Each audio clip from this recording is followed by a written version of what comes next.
చేయవలసి ఉంటుంది. ఈ విషయాన్ని చాలా అద్భుతమైనటువంటి లీలను ఒకదాన్ని చేశాడు స్వామి. అది చూడడానికి చాలా ధూర్తతనంతో కూడుకున్నటువంటి చేష్టితముగా కనపడుతుంది.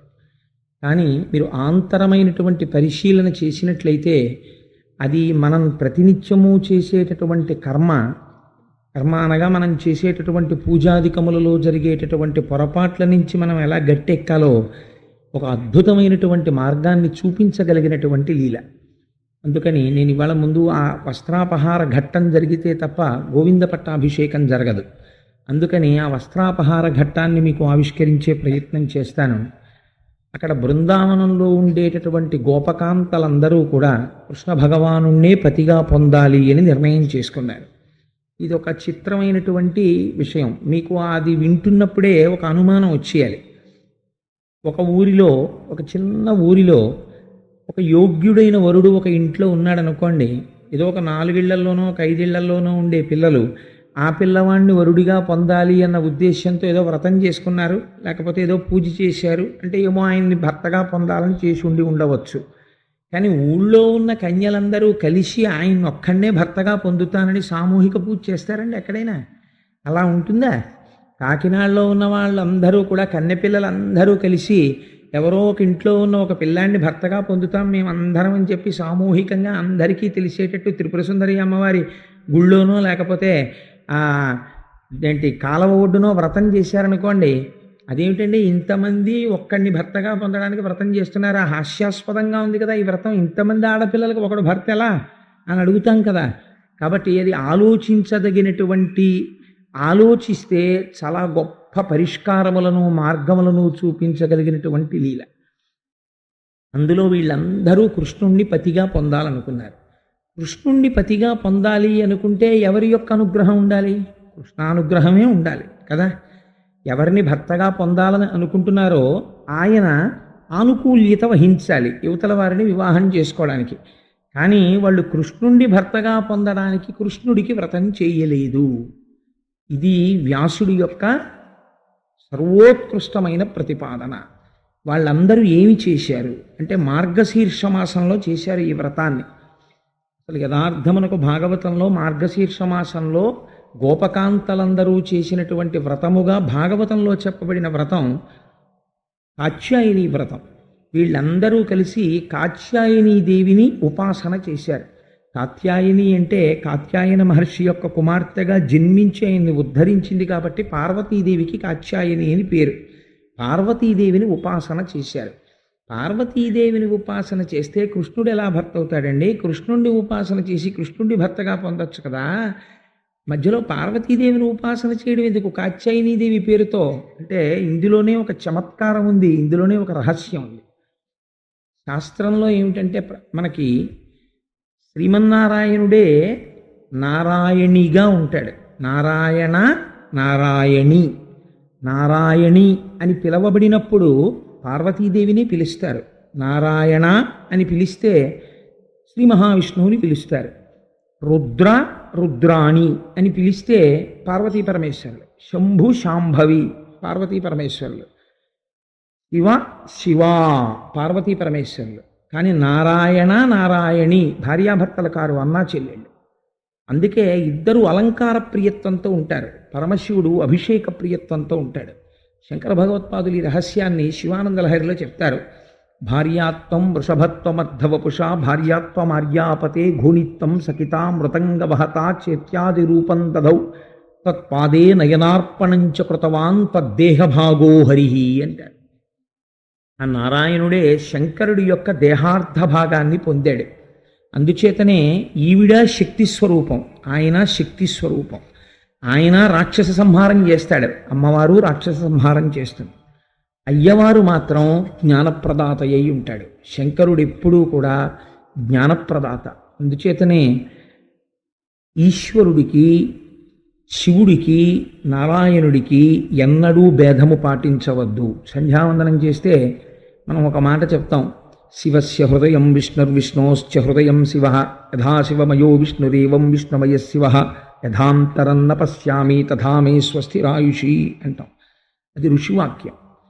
అయ్యా, నేను ఈ లోకములో అనుభవించేటటువంటి ఏ వస్తువునందు కూడా శివకేశముల మధ్య భేదమును చూడని రీతిలో అనుభవించదనుగాక అని అడుగుతాం. అది పార్వతీ పరమేశ్వరులు అని పిలవబడినటువంటి భార్యాభర్తల స్వరూపం ఎటువంటిదో శాస్త్రమునందు నారాయణ నారాయణి, నారాయణ నారాయణిలు, ఈశ్వరుడు ఒక్కటే. కాబట్టి తంత్ర విద్యలో అయితే దుర్గాదేవిని కృష్ణుణ్ణి లేదా శ్యామలని కృష్ణుణ్ణి ఒకటిగా చెప్తారు. అందుచేతనే మీరు చూడండి, భాగవతంలో ఒక గమ్మత్తు ఉంటుంది, దేవీ భాగవతంలోనూ ఇదే గమ్మత్తు ఉంటుంది. దేవీ భాగవతం అంటే అమ్మవారి గురించి, దేవీ భాగవతం పూర్వార్థం అంతా అమ్మవారి గురించి మాట్లాడుతుంది, ఉత్తరార్థం అంతా నారాయణుడి గురించి మాట్లాడుతుంది. అలాగే భాగవతంలో కృష్ణుడు పుట్టినప్పుడు ఆయనతో పాటుగా అమ్మవారు పుడుతుంది. కృష్ణుడికి మళ్ళీ కళ్యాణం జరగాలంటే ముందు గోపకాంతలందరూ కాత్యాయని వ్రతం చేస్తారు. అమ్మవారి అనుగ్రహం కలిగితే తప్ప జగద్భర్త దొరకడు. ఆ ఈశ్వరుణ్ణి పొందాలి అంటే మొదట ఎవరి అనుగ్రహం కలగాలి అంటే అమ్మవారి అనుగ్రహం కలగాలి. చంద్రశేఖర పరమాచార్య స్వామి ఒక అద్భుతమైన మాట అంటారు, అమ్మవారి అనుగ్రహం ఉన్నదా ఆవిడ వెంటనే మాయా అనబడేటటువంటి అవనికని పైకెత్తుతుంది, కనపడతాడు స్వామి. అమ్మవారి అనుగ్రహం కలగలేదా ఆవిడ మాయా అన్న అవనికని దించి ఉంచుతుంది. దించి ఉంచినంత కాలం పంచతన్మాత్రలకు వశుడై ఈ లోకమునందుండేటటువంటి భోగముల యందు చిక్కుకొని దీనియందే ఉండి దీనియందే శరీరమును విడిచిపెట్టి మళ్ళీ పునర్జన్మని పొందుతాడు. కాబట్టి ఈశ్వర దర్శనమునకు ఏది ప్రాతిపదిక అంటే అమ్మవారి అనుగ్రహము ప్రాతిపదిక. శంకర భగవత్పాదులంతటి వారు అంత గొప్పగాను సౌందర్యలహరిని రచించేటప్పుడుగా మాట్లాడారు. అందుచేత ఇక్కడ కృష్ణుణ్ణి భర్తగా పొందడానికి గోపకాంతలు ఏం చేశారు అంటే, మొన్న మహాశివరాత్రి నాడు మనమందరం పార్థివలింగాన్ని తీసుకొచ్చి వాయు ప్రతిష్టా మంత్రాలు చెప్పి స్వామికి అభిషేకం చేసుకున్నట్లుగా వాళ్ళు ప్రతిరోజు సైకతంతో అంటే ఇసకతో పార్వతీదేవి యొక్క కాత్యాయనీదేవి యొక్క మూర్తిని చేసేవారు. కాత్యాయని మహామాయే మహాయోగి నధీశ్వరి నందగోపసుతం దేవి పతిమ్మే కురుతే నమః అని అడిగారు వాళ్ళు. వాళ్ళు చేసిన సంకల్పం అది, కాత్యాయని మహామాయే. ఎంత గొప్ప మాట అడిగారో చూడండి. అందులో మీరు తత్వ పరిశీలనం చేస్తే రహస్యం దొరుకుతుంది. వాళ్ళందరూ అడుగుతున్నది ఏమిటో తెలుసా అండి, లౌకికమైనటువంటి భర్తని వాళ్ళు అడగట్లేదు. మామూలుగా ఏదో పెళ్లి చేసుకుని సాంసారికమైనటువంటి జీవితాన్ని గడపడం కోసం ఒక భర్తని వాళ్ళు అడగట్లేదు.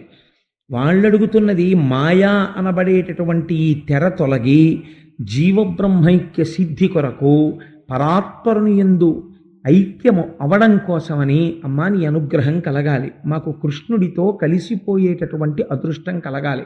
అందుకే దాన్ని భార్యాభర్తృ సంబంధంగా మాట్లాడుతున్నారు. కాబట్టి కాత్యాయని మహామాయే మహాయోగి నధీశ్వరి నందగోపసుతం దేవి పతిమ్మే కురుతే నమః. నందగోపసుతం, నందుడు అంటే ఆనందింపచేయువాడు, ఆనందమునకు స్థానమైనవాడు. అటువంటి వాని యొక్క కుమారుడైన కృష్ణుడు, కృష్ అంటే నిరతిశయ ఆనంద స్వరూపము. నిరతిశయ ఆనంద స్వరూపం ఏది అంటే బ్రహ్మమే. కాబట్టి ఆ బ్రహ్మమును పొందడానికి నీ అనుగ్రహమును మేము అపేక్షిస్తున్నాం అని వాళ్ళు వ్రతం మొదలుపెట్టారు. అది 30 రోజుల పాటు మార్గశీర్షంలో చెయ్యాలి అని. ప్రతిరోజు గోపకాంతలు నిద్రలేచేవారు, వీధిలోకి వచ్చేవారు. ఒక గోపకాంత వేరొక గోపకాంతని మేల్కొల్పేది, అందరూ కలిసి చెయ్యి పట్టుకునేవారు. ఎంతో సంతోషంగా యమునా నది తటము దగ్గరికి వెళ్ళేవారు. ఒక పెద్ద కడిమి చెట్టు ఒకటి ఉండేది. కడిమి చెట్టు ఎక్కడుంటే అది అమ్మవారి యొక్క సూచన. అందుకని కదంబ వృక్షం, కడిమి చెట్టు ఇవన్నీ అమ్మవారికి అత్యంత ప్రీతిపాత్రమైనవి. కదంబవనవాసిని అని పేరు ఆవిడికి. అందుకని ఆ కడిమి చెట్టు కింద సైకతంతో అమ్మవారి ప్రతిమ చేశారు. చేసి మళ్ళీ ఒక్కసారి అమ్మవారికి ఆ ప్రార్థన తెలియచేసి యమునా నదిలో స్నానం చేయడం కోసమని దిగారు. ఆషామాషిగా ఏదో బట్టలు ఎత్తుకుపోయిన లీల కాదది. అందులో ఎంత గాంభీర్యం ఉందో మీరు ఆలోచించండి. ఇంతమంది కలిసి వివస్త్రలై ఒంటి మీద బట్ట లేకుండా ఆ కాళింది నదిలోకి, ఆ యమునా నదిలోకి దిగి స్నానం చేస్తున్నారు. స్నానం చేస్తున్నటువంటి సమయంలో కృష్ణ పరమాత్మ ఈ విషయాన్ని తెలుసుకున్నారు. ఇప్పుడు వాళ్ళు ఎవరిని ఉపాసన చేసి ఫలితాన్ని అడుగుతున్నారు? కాత్యాయని దేవిని ఉపాసన చేస్తున్నారు. ఫలితం ఇవ్వడానికి ఎవరు వస్తున్నారు? కృష్ణుడు వస్తున్నాడు. అసలు నిజంగా తనని ఆరాధిస్తేనే తాను ఆ ఫలితం ఇవ్వవలసి ఉంటే ఆయన ఏమని చెప్పాలి? మీరు నన్ను ఆరాధించలేదు, మీరు కాత్యాయనిని ఆరాధించారు, కాబట్టి మీరు ఈ ఫలితాన్ని పొందలేరు. మీరు ఈ ఆరాధన ఆపి నా ఆరాధన ప్రారంభించండి, నా మూర్తిని పెట్టుకోండి, నన్ను ఆరాధించండి, మీకు నేను భర్తనవుతానని చెప్పాలి. కృష్ణుడు అలా చెప్పలేదు. నువ్వెవరు ఇంకోలా చెప్పడానికి? నీకున్న అధికారం ఏమిటి?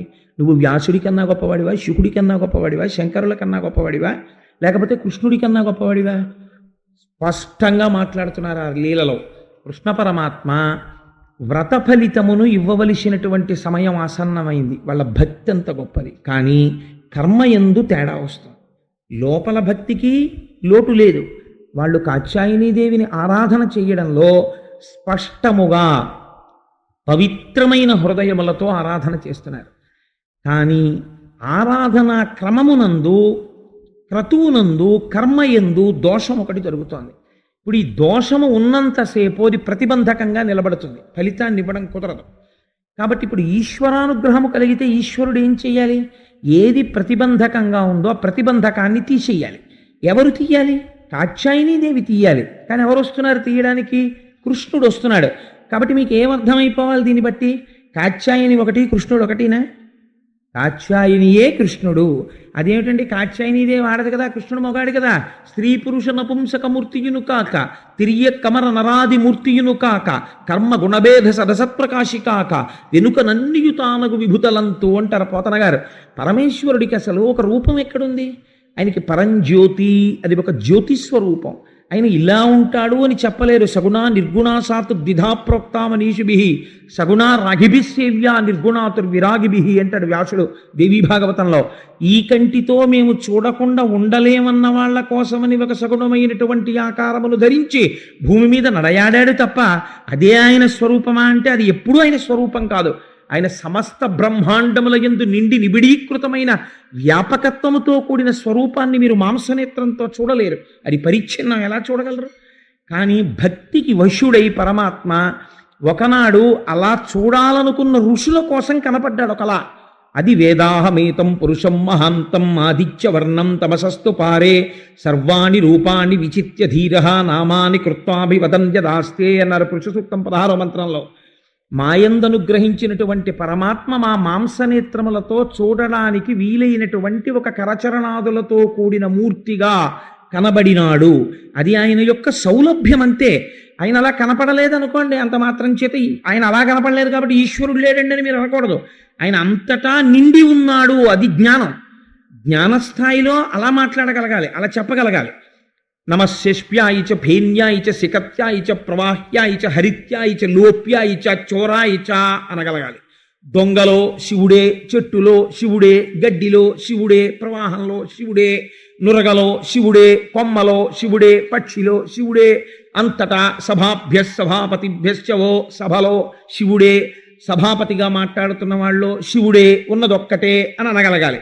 అలా అనగలిగితే జ్ఞానం. అప్పుడు ఆ వ్యాపకత్వాన్ని మంగళత్వంగా జ్ఞానంతో ఆవిష్కరిస్తున్న ప్రతి రుద్రాధ్యాయం అవుతుంది. కాబట్టి ఇప్పుడు ఏం జరుగుతోంది? అంతటా ఉన్నవాడు సాకారమును ధరించి కృష్ణుడిగా వస్తున్నాడు ఫలితాన్ని ఇవ్వడానికి. ఇప్పుడు వాళ్ళ వ్రతమునందుక దోషం ఉంది, ముందు ఆ దోషం తీయాలి. వాళ్ళు ఇప్పటి వరకు ఆ దోషంతో చేస్తున్నారు వ్రతాన్ని. ఇప్పుడు మేము చేసింది దోషం కాదు అని వాళ్ళు బుకాయించారనుకోండి, అప్పుడు ఆ ఫలితం ఇవ్వడం కుదరదు. ఎందుకంటే వాళ్ళ యందు అజ్ఞానము బాగా నిబిడీకృతమై ఉంది. ఇప్పుడు ఈ అజ్ఞానాన్ని విరవాలి అంటే ఇప్పుడు ఆయన జగదాచార్యుడిగా ప్రవర్తిస్తున్నాడు. ఇప్పుడు ఆయన దోషాన్ని విరిచి తానే కాత్యాయని అయి కృష్ణుడి అయి ఆచార్యుడై వాళ్ళకి బుద్ధి చెప్తున్నాడు. వాళ్ళ యందున్న దోషము తీస్తున్నాడు, వాళ్ళకి ఫలితాన్ని అనుగ్రహిస్తున్నాడు. కనుక గోపాల బాలురందరినీ పిలిచి అన్నాడు, మీరందరూ కూడా నిశ్శబ్దంగా చప్పుడు చెయ్యకుండా ఇక్కడి నుంచి వెళ్ళిపోండి అన్నాడు. నిజంగా స్త్రీల యొక్క మానమర్యాదలను పాడు చేసేటటువంటి అవతారం కృష్ణావతారం అయితే ఆయన గోపబాలురందరినీ కూడా పిలిచి, ఇవరే మీ అందరూ కూడా ఇక్కడ నించోండ్రా, వాళ్ళని నేను ఎలా ఏడిపిస్తానో చూద్దురుగాననాలి. ఆయన అలా అనలేదు భాగవతంలో. వాళ్ళందరినీ పిలిచి చాలా మెల్లగా చెప్పాడు, మీరు వెళ్ళిపోండి ఇక్కడి నుంచి అన్నాడు. వాళ్ళు వెళ్ళిపోయారు. కృష్ణుడి వాళ్ళకి వ్యామోహం లేదు. కృష్ణుడు ఏం చేస్తాడో మనం చూడాలన్న తాపత్రయం లేదు. కృష్ణుడు వెళ్ళిపోమన్నాడు, వాళ్ళు వెళ్ళిపోయారు అంతే. ఈయన మాత్రం ఈ గోపకాంతలందరి యొక్క వస్త్రములు పట్టుకుని కడిమి చెట్టెక్కి కూర్చున్నాడు. ఇప్పుడు వాళ్ళందరూ నీళ్లల్లో ఉన్నారు. వాళ్ళన్నారు, కొంటివి మా హృదయంబులు కొంటివి మా నంబు లజ్జ కొంటివి వలువల్ కొంటెవిక ఎట్లు చేసదువో కొంటివి కదా కొంటె పనులు మానుము కృష్ణ అన్నారు వాళ్ళు.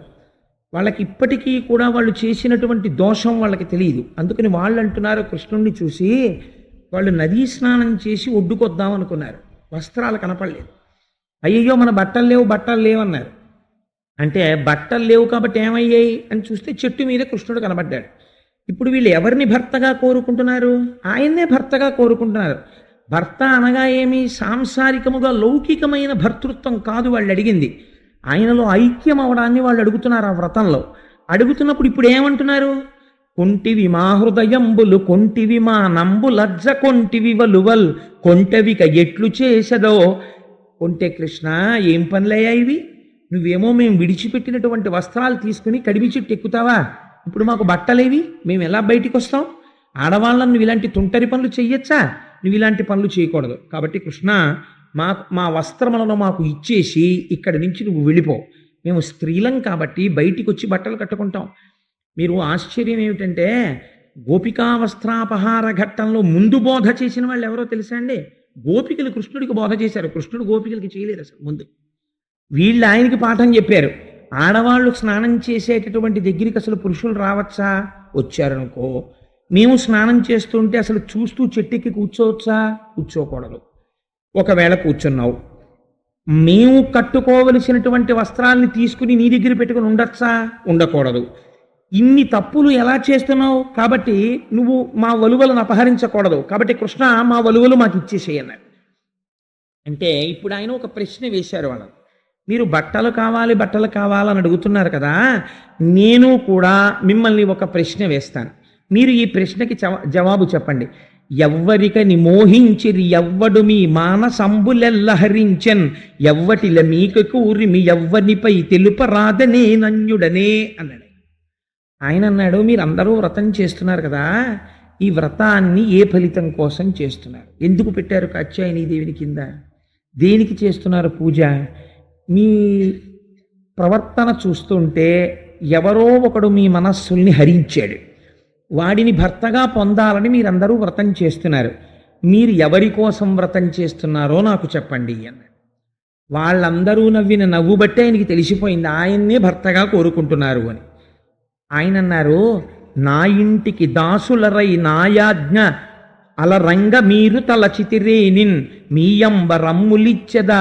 నిజంగా మీరు నా ఇంటికి దాసిలుగా వచ్చి, భార్యగా వచ్చి, ఇక్కడ దాసి అన్న పదానికి ఉండేటటువంటి అర్థాన్ని చాలా జాగ్రత్తగా చూడాలి. భార్యకి ఒక లక్షణం ఉంటుంది, కార్యేషు దాసి అని. మొట్టమొదటి లక్షణం ఏం చెప్తారంటే, కార్యమునందు దాసీత్వంతో ప్రవర్తిస్తుంది. దాసీత్వంతో ప్రవర్తించడము అంటే ఏదో ఈయన ఆర్డర్లు వేయడం, ఆవిడ దాసీదానిలా పనిచేయడం అని కాదు దాని అర్థం. దాని అర్థం ఏమిటో తెలుసా అండి? తాను చేసినటువంటి ప్రతి పని వలన తన భర్త యొక్క అభ్యున్నతిని, తన భర్త యొక్క కీర్తి ప్రతిష్టలు పెరిగేటట్టుగా ఎవరు ప్రవర్తిస్తారో వారు భార్య. అలా ప్రవర్తించలేకపోయిందనుకోండి, భర్త కీర్తి ప్రతిష్టలు దెబ్బతిన్నాయనుకోండి భార్య ప్రవర్తన వల్ల, ఆవిడ భార్య అనిపించుకోలేదు. మీకు నేను ఒక ఉదాహరణ చెప్తాను. రామచంద్రమూర్తికి అంత కీర్తి ప్రతిష్టలు ఎక్కడి నుంచి వచ్చాయండి? ఒకే ఒక సంఘటన, సుందరకాండకి సుందరకాండ అన్న పేరు ఎందుకు వచ్చిందో తెలుసా అండి?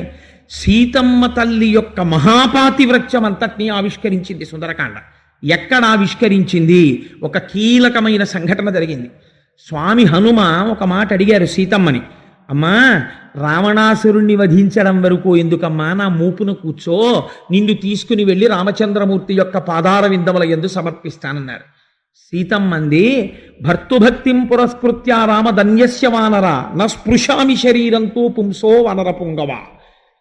నేను నా ఒంటిలో ఊపిరి ఉండగా తెలిసి నేను పరపురుషుణ్ణి స్పృశించను. నేను స్పృశించడం అంటూ జరిగితే ఒక్క రాముణ్ణి స్పృశిస్తాను. నువ్వు నాకు పుత్ర సదృశుడివి కావచ్చు, అయినా నేను స్పృహలో ఉండగా మాత్రం నిన్ను స్పృశించి నీ భుజం మీద నేను కూర్చుని వెనక్కి రాను. రాముడే రావాలి, నన్ను తీసుకెళ్ళాలి. కష్టంలో ఉంది కదా అని తీసుకెళ్ళిపోతాను హనుమ అంటే వెళ్ళలేదు. ఈ సంఘటన ఎప్పుడైతే జరిగిందో వెంటనే హనుమన్నారు, అమ్మా ఎంత గొప్ప మాట మాట్లాడావమ్మా, ఇలాంటి మాట ఎవరు మాట్లాడగలరు తల్లి, ఈ మాట వల్ల రామచంద్రమూర్తి యొక్క కీర్తి పెరిగిందన్నారు. నిజంగా సీతమ్మ తల్లే కనుక వెళ్ళిపోయిందనుకోండి, హనుమతోటి తీసుకెళ్ళి దింపేశారనుకోండి, రామాయణానికి గొప్పతనం ఎక్కడుంది నాకు చెప్పండి. రాముడు లేకుండా చూసి రావణాసురుడు సీతమ్మను అపహరించాడు, రావణాసురుడు లేకుండా చూసి రామచంద్రమూర్తి హనుమ ద్వారా సీతను అపహరించి తెచ్చుకున్నారు. ఏమిటి రాముడికి రావణాసురుడికి తేడా? రాముడే రావాలి, నన్ను తీసుకెళ్లాలని రాముడిలో ఉండేటటువంటి వీరత్వాన్ని రెచ్చగొట్టి రాముడు ఎందుకు బ్రహ్మాస్త్ర ప్రయోగం చెయ్యలేదని ప్రశ్న చేసి ధర్మము తప్పని రాముడు నాకు కావాలని అడిగింది. అడిగి కచ్చిత్ పురుషకారంచ దైవంచ ప్రతిపద్యతే అని అడిగింది హనుమని. దైవమునందు స్వకార్యమునందు పౌరుషము తప్పకుండా భక్తి తప్పకుండా రాముడున్నాడా అని అడిగింది. ఈ మాటలు వెళ్ళి చెప్పారు. రాముడు వెంటనే బయలుదేరి వచ్చి రావణాసురుణ్ణి నిహతుణ్ణి చేసి సీతమ్మని తీసుకెళ్ళాడు. సీతమ్మ వలన రామచంద్రమూర్తి యొక్క ఖ్యాతి గొప్పదైంది. నేను సభాముఖంగా అనకూడదు. రావణాసురుడు సీతమ్మని జుట్టు పట్టి తీసుకెళ్లి తన ఐశ్వర్యం అంతా చూపించాడు. రాముడు బ్రతికున్నాడో లేడో 100 యోజనములు దాటి వస్తాడా? ఎందుకు నీకింత బెంగ, నా పాన్పు చేరన్నాడు. సీతమ్మ మిగిలిన విషయాల మాట అలా ఉంచండి, కనీసం రావణాసురుణ్ణి ఇలా కన్నెత్తి ఆవిడ చూడలేదు. ఆవిడ ఎన్నడూ రావణుడితో మధ్యలో వ్యవధానం లేకుండా మాట్లాడలేదు. రావణుడితో మాట్లాడవలసి వస్తే ఓ గడ్డి పరక అడ్డుపెట్టి మాట్లాడింది. ఇంత మహాపాతివ్రత్యం కలిగిన తల్లి కాబట్టే యుద్ధకాండలో నేను ఎన్నడూ రామచంద్రమూర్తి పాదములను విస్మృతి చెందనదాననైతే ఈ అగ్నిహోత్రుడు నన్ను రక్షించుగాక అని అగ్నిప్రవేశం చేసింది. అగ్నిహోత్రుడు వెంటనే ఆవిడ తొడ మీద కూర్చోపెట్టుకుని కుమార్తెని తీసుకొచ్చినట్టు పైకి తీసుకొచ్చాడు. ఇప్పుడు సీతమ్మ తల్లి యొక్క జాజ్వల్యమానమైన కీర్తి వల్ల ఎవరి కీర్తి ప్రతిష్టలు పెరిగాయి? రామచంద్రమూర్తి కీర్తి ప్రతిష్టలు పెరిగాయి. ఒక శుభలేఖ వేస్తే జనక్యాహ కమలాంజలాంజలిపుటే యాహ పద్మరాగాయితాహ అని ఒక శ్లోకాన్ని వేస్తాం మనం. కాబట్టి భార్య యొక్క ప్రవర్తన చేత తాను చేసేటటువంటి కార్యము వలన ప్రతి పనిలో ఎవరి అభ్యున్నతి పెరగాలని చూస్తుంది. తన భర్త కీర్తి పెరగాలి, తన భర్త వైభవం పాడైపోకూడదు, ఆయనకున్న మర్యాద పాడైపోకూడదు అని ఏ స్త్రీ ఆలోచిస్తుందో ఆమె మాత్రమే భార్య. మిగిలిన వాళ్ళందరూ నామకః భార్యను అనిపించుకోవచ్చుగాక, అది భార్యాత్మమును స్థిరీకరించదు. మొట్టమొదటి లక్షణం ఇది, కార్యేషు దాసీ. ఇది అడుగుతున్నారు కృష్ణ పరమాత్మ. నా ఇంటికి దాసులరై నాయాజ్ఞ వహించి మీరు నలచెదరేనిన్. నిజంగా మీరు నాజ్ఞ వహించి నేను చెప్పినట్టు చెయ్యాలని మీరు అనుకుంటే, భర్త ఒకటి చెప్తే మీరు చెప్పేది ఏమిటి? మీకేం తెలుసు ధర్మశాస్త్రం? నాకు తెలుసు, నేను చెప్పినట్టు మీరు చేయాలి, కానీ మీరు చెప్పినట్టు నేను చేయడం ఏమిటని తిరగబడింది అనుకోండి, ఇంకా భర్త ఏమిటి? భర్త అంటే ఎవరు అంటే తాళి కట్టగానే భర్త గురుస్వరూపం కూడా అయిపోతాడు. యోమే భక్తా సమే గురు తం నిత్యం అనురక్తాస్మి యథారూపాం సువర్చల అంటుంది రామాయణంలో సీతమ్మ. అందుకని భర్త గురువు, ఆయన ఏది చెప్తే అది చెయ్యాలి. మీరు భాగవతంలో విన్నారు, అదితికి అనుమానం వస్తే కశ్యప ప్రజాపతిని అడిగింది వెళ్ళి. దితికి అనుమానం వస్తే కశ్యప ప్రజాపతిని అడిగింది. ఎప్పుడూ కూడా భర్తని సంప్రదించాలి స్త్రీ. తను అడుగు తీసి అడుగు వేస్తే తన భర్త కీర్తి మాసిపోకుండా చూసుకుంటుంది భార్య. కాబట్టి ఆవిడ్ని పత్ని అన్న పదంతో పిలుస్తారు. ధర్మపత్ని సమేతస్య అంటాడు తప్ప భార్య అన్న మాట కూడా వాడరు శాస్త్రంలో. అటువంటి స్త్రీ తాను చేసిన ప్రతి పనిలో తన భర్త యొక్క ఔన్నత్యాన్ని నిలబెడుతుంది. మీరు ఇవాళ చేస్తున్నారు నన్ను భర్తగా కావాలని.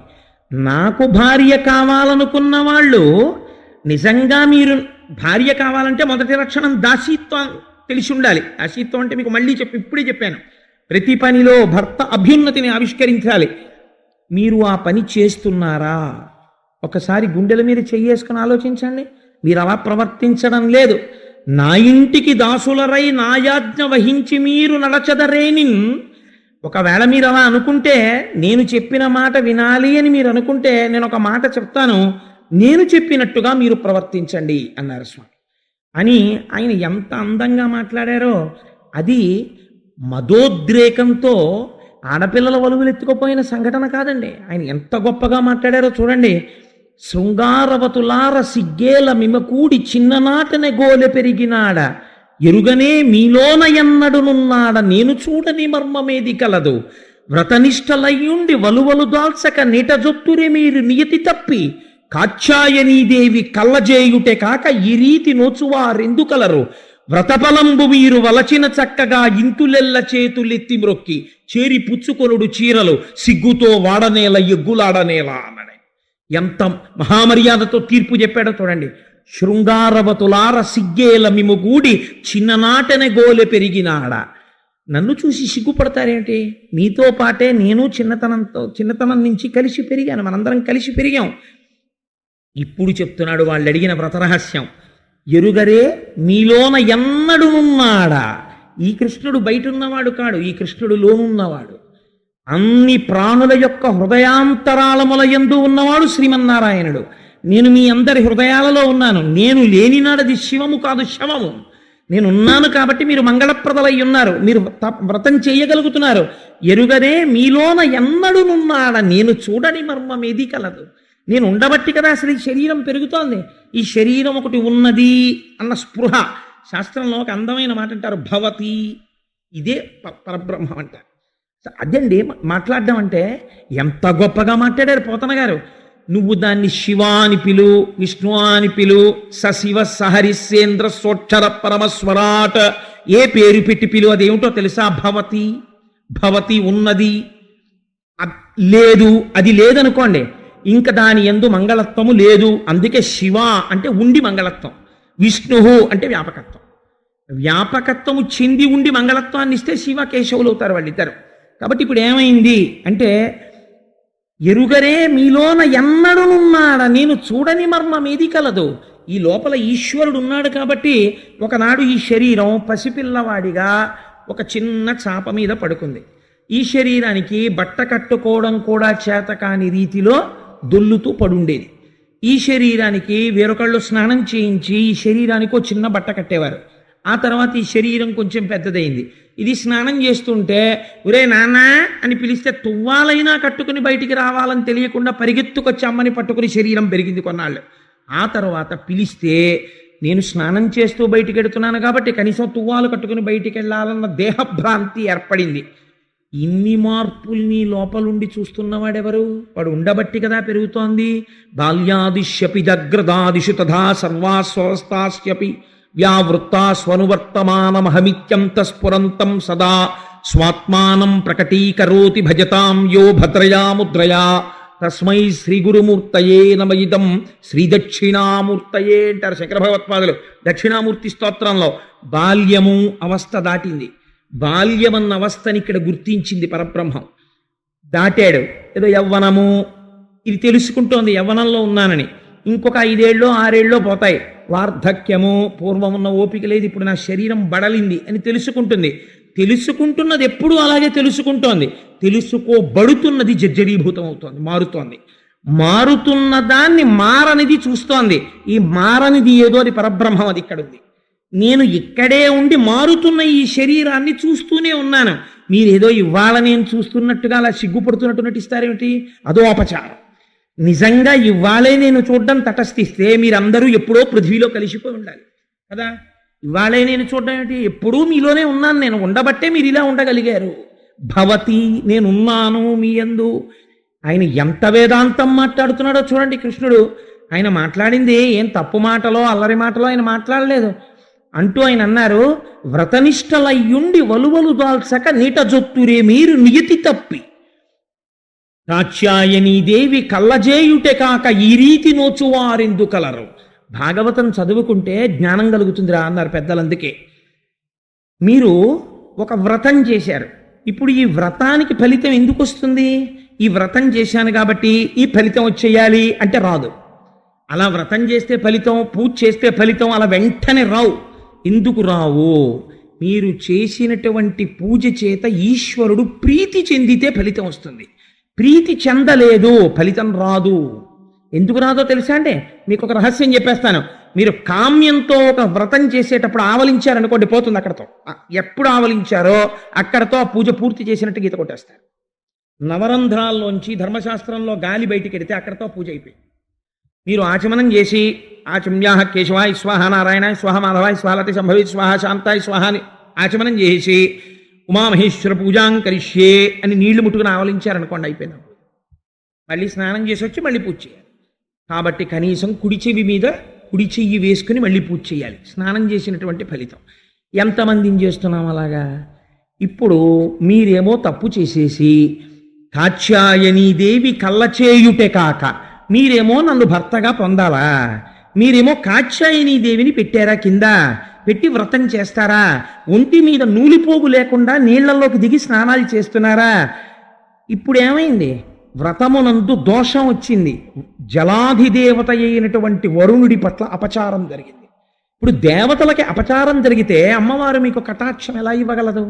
ఇప్పుడు అమ్మవారు ఇస్తే రేపు లోకంలో ఎవరైనా సరే ఇంకా నదులు అలాగే వీల్లేదు, వివస్త్రలై స్నానం చెయ్యకూడదు. వ్రతం చేసేవాళ్ళు ఒంటి మీద బట్టతోటే స్నానం చెయ్యాలి. మీరు అపచారం చేశారు. ఇప్పుడు ఈ అపచారం చేసి కాత్యాయనీదేవి కళ్ళ చేయుటే కాక ఈ రీతి నోచువారెందు కలరు. రేపు ఫలితం రాకపోతే 30 రోజులు అయిపోయిన తర్వాత ఏమంటారు? మేం కాత్యాయని వ్రతం చేశామండి, మాకేం ఫలితం రాలేదంటారు. మీద అబద్ధం, కాత్యాయనీదేవిద అబద్ధం. కాత్యాయనీదేవి మీద నెపం పెట్టే ప్రయత్నం మీరు చేస్తున్నారా, చెయ్యట్లేదా? రేపు 30 రోజులు అయిపోయిన తర్వాత ఇలా మాట్లాడతారు. కాబట్టి ఇంకో తప్పు. ఇప్పుడు తప్పెవరిది? మీద నాదా? ఇప్పుడు కాత్యాయనీదేవి తానై మాట్లాడుతున్నారు. ఈశ్వరుడికి రూపం ఎక్కడుందండి? ఎంత స్పష్టంగా మాట్లాడుతున్నారు పోతన గారు. కాత్యాయనీదేవి కళ్ళజేయుటే కాక ఈ రీతి నోచువారెందుకలరు, వ్రత ఫలంబు మీరు వలచిన చక్కగా ఇంతులెల్ల చేతిలెత్తి మొక్కి చేరి పుచ్చుకొనుడు చీరలు సిగ్గుతో వాడనేల ఎగ్గులాడనేల. ఒక్క ఆజ్ఞ చేశాడు ఆయన. నిజంగా మీరు వ్రత ఫలితాన్ని కోరుకుంటే, నన్ను భర్తగా కావాలి అని మీరు అనుకుంటే, నేను ఒక మాట చెప్తాను, మీరు చెయ్యండి. మీరు వ్రతభంగం చేస్తున్నారు. 30 రోజుల నుంచి మీరు వ్రతం చేయట్లేదు, వ్రతభంగం చేస్తున్నారు. ప్రతిరోజు మీరు చేస్తున్న వ్రతభంగానికి మీకు శిక్ష వెయ్యాలి, మీకు ఫలితం ఇవ్వకూడదు. కానీ నేను శిక్ష వెయ్యాలనుకోవట్లేదు. ఎందుకు ఇట్లా అనుకోవట్లేదు తెలుసా? మీరు చేస్తున్నటువంటి వ్రతంలో భక్తికి లొంగాను, పొరపాటు దిద్దాలనుకుంటున్నాను, అందుకుని చెప్తున్నాను. చేసిన తప్పుకి ప్రాయశ్చిత్తం ఒకటి ఉంటుంది కదా. మీరందరూ చేతులెత్తి నమస్కారం చేయండి, మీ వలువలు మీకు ఇచ్చేస్తాను. ప్రాయశ్చిత్తం అయిపోతుంది కాబట్టి ఆ వలువలు కట్టుకొని కాత్యాయనీదేవిని నోచండి, నేను మీ భర్తనవుతాను అన్నాడు స్వామి. వాళ్ళు వినలేదు. అది విచిత్రం. వాళ్ళు అన్నారు, మేము స్త్రీలం, నువ్వు పురుషుడివి, నువ్వు చెట్టు మీద కూర్చుని చూస్తూ ఉండగా మేము ఒడ్డుకొచ్చి చేతులెత్తి ఎలా నమస్కరిస్తాం? అలా కుదరదన్నారు. వ్యాఖ్యానంలోనండి ఎంత గొప్ప మాట అన్నారంటే, భగవంతుని పట్ల ప్రవర్తించేటటువంటి భక్తుడు ఎలా ఉండాలంటే, 4 సంవత్సరాలు 3 సంవత్సరాలు ఉన్న పిల్లవాడు పెరట్లో స్నానం చేస్తుంటాడు. నాన్నగారు ఆఫీస్ నుంచి వచ్చి, ఒరే నాన్న షణ్ముఖ కాజాలు తెచ్చాను రా అంటారు. నాన్నగారి మాట వినగానే ఒంటికి సబ్బు రుద్దుకుంటున్న పిల్లవాడు అలా రుద్దుకుంటున్నట్టే దండెం మీద ఉన్న తువ్వాలు తీసి కట్టుకోకుండా, నాన్నగారండి కాజాలు తెచ్చారా నాన్నగారండి అని పరిగెత్తుకొచ్చి నాన్నగారిని కౌగిలించుకుంటాడు.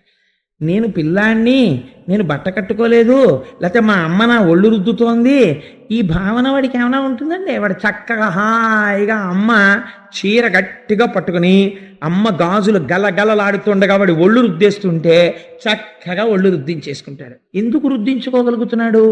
వాడి ఎందుకు దేహభావన లేదు, అసలు ఈ శరీరం గురించిన భావన లేదు. మా అమ్మ నన్ను రుద్దుతోంది, నా ఒళ్ళు రుద్దుతోంది, అంతే. ఈశ్వరుడు యందు భక్తికి పరాకాష్ట ఏది? నువ్వు అడుగుతున్నది ఏం అడుగుతున్నావు? భర్తృత్వాన్ని అడుగుతున్నావు, అంటే నాలో ఐక్యతను అడుగుతున్నావు. భార్యాభర్తృత్వం అంటే ఐక్యత. ఒకరిలో ఒకరు ఐక్యమైపోతారు. అందుకే ఒకరిలో ఒకరు ఐక్యం అవ్వడానికే ఆత్మా వై పుత్రనామాసి, తన ఆత్మని నిక్షేపించాడు తన భార్య యందు, పుత్రుడిగా మళ్ళీ బయటకు వచ్చాడు. కాబట్టి మీరు నా యందు ఐక్యమును కోరినప్పుడు 2 ఎక్కడుంటాయి? 2 ఉంటే ఐక్యత ఎక్కడుంటుంది? ఒకటి ఎలా అవుతుంది? 2 ఉన్నంతసేపు ఒకటి కాలేదు. ఒకటి కావాలనుకున్నప్పుడు 2 ఉన్నాయన్న భావన ఉండకూడదు కదా. 2గా ఉంటూ ఒకటవ్వాలని నువ్వు ఎలా కోరుకుంటావు? 2గా ఉండిపోవాలనుకుంటున్నావా, ఒకటి అయిపోవాలనుకుంటున్నావా? ఒకటి అయిపోవాలనుకుంటే 2గా ఉన్నవి ఒకటిలోకి వెళ్ళిపోయేటప్పుడు అరమరికలు లేకుండా ఒకటిలోకి వెళ్ళిపోవాలి. ఒకటిగా అవుతూ 2 తన అస్తిత్వాన్ని నిలబెట్టుకోవడం కుదరదు. కాబట్టి మీరు చేసినటువంటి దోషానికి ప్రాయశ్చిత్తం చేసుకోవాలి. కాబట్టి మీరు చేతులు ఎత్తి మొక్కండి, మొక్కి వస్త్రాలు తీసుకోండి అన్నారు.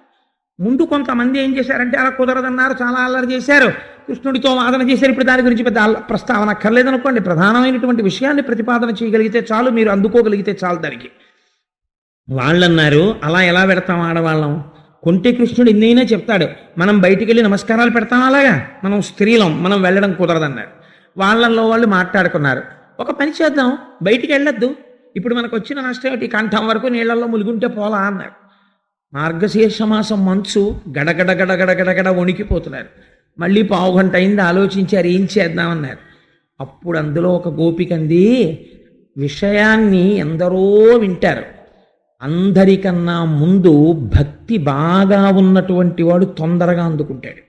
ఎందుచేత అంటే ఏదైనా సరే బాగా పక్వానన్నా పడాలి, పక్వాన పడి మాడకూడదు, అది గమ్మత్తు.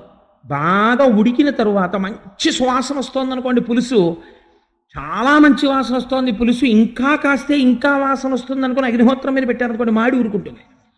కాబట్టి ఆ వాసన రాకుండానే మాడిపోతుందేమో దించేశారనుకోండి, పక్వానికి రాదు.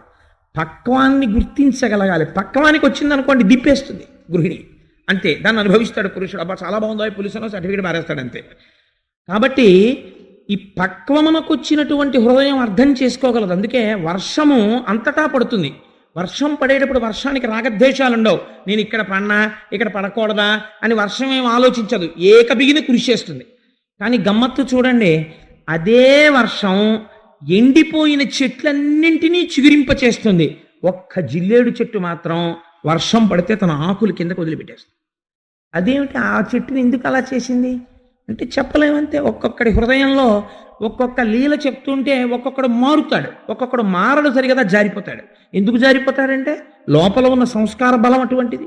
ఎవరి సంస్కార బలాన్ని బట్టి వాళ్ళు ఉద్ధరింపబడతారు. అందుకే అందరు గోపికలు ఒకసారి అనలేదు, ఒక ఆవిడని. వ్రతముల్ చేయుచునొక్కమారైన యవ్వారిన్ విచారించినన్ వ్రతభంగంబులు మానునట్టి వరదున్ వామాక్షులీక్షించియున్ గత చేలా ప్లవనంబు నేడు వ్రతభంగంబంచు చింతించి ఫాలతటన్యస్త కరబ్జలై సరస లీలన్ మృక్కిరట్లందరున్. వాళ్ళు అన్నారు, దేనికి మొహమాటం, ఆయన జగద్భర్త, ఇన్ని లీలలు చేసినవాడు, ఆయన పరమాత్మ అని మనం అంగీకరించాం. అయినప్పుడు ఆ కృష్ణుడికి మనం అందరం కూడా మన నుదుటికి చేతులు తగిలేటట్టు ఇలా నమస్కరిస్తే మనకొచ్చిన దోషం ఏమిటి? ఈ దిక్కుమాలిన శరీరమునందు భ్రాంతితోనే కదా ఇన్ని కోట్ల జన్మలెత్తాం.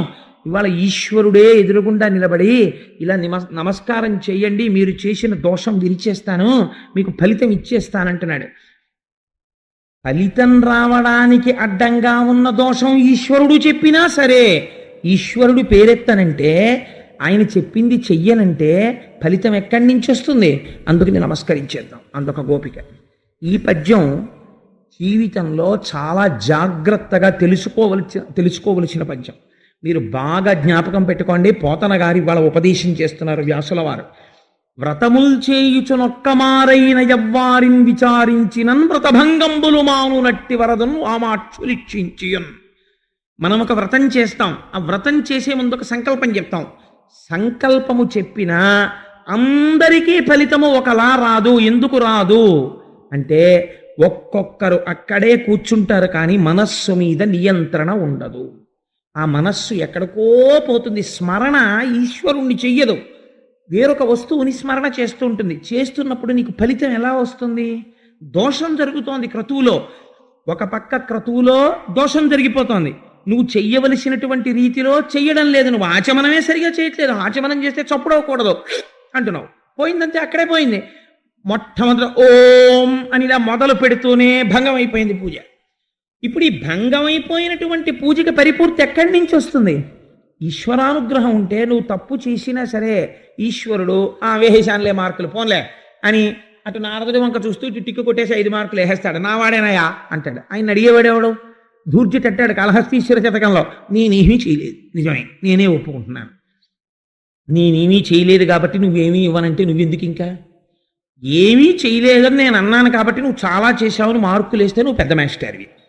అందుకని నేనేమేం చేయలేదో చెప్తాను, నువ్వు ఇన్ని చేయలేదా అన్నను గట్టెక్కించి. శ్రీశైలేశు భజింతునో యభవు కాంచీనాథు సేవింతునో కాశీవల్లభు కల్వబోధన మహాకాళేశు పూజింతునో నా శీలం బణువైన మేరు అణుచున్ రక్షింపవే నీ కృపా శ్రీ శృంగార విలాసహసముల చే శ్రీకాళహస్తీశ్వర అన్నాడు. ఓ పావుకి మోక్షం ఇచ్చావు, సాలెపురికి ఇచ్చావు, ఏనుక్కి ఇచ్చావు. ఇంత జీవితంలో ఎప్పుడూ నేను చిన్న మంచి పనే చేయలేదేంటి? ఎప్పుడో చేసి ఉంటాను, నాకు గుర్తులేదు, నువ్వు వెతుక్కో. వెతుక్కుని శ్రీశైలేషు భజింతునో అని అడక్కు. నువ్వు ఎప్పుడన్నా శ్రీశైలం వెళ్ళావా? మా ఆవిడేమో మా అబ్బాయిని కాపలా పెట్టింది, సాక్షి గణపతి కన్న తల్లివి సద్గుణావతి శాంభవి అని మళ్ళీ పిలిచి దూర్జటి శ్రీశైలం రాలేదు అని ఇలా టింకులు కొట్టడం, ఇలాంటి పనులు చెయ్యొద్దు. నేనే చెప్తున్నాను, నేనేం చేయలేదు. అయినా నా శీలం బడువైన ఎక్కడో ఏదో నాదో చిన్న మంచి పని ఎప్పుడో చేసే ఉంటాను, చేయకుండా ఉండను, ఏదో ఒకటి ఉంటుంది.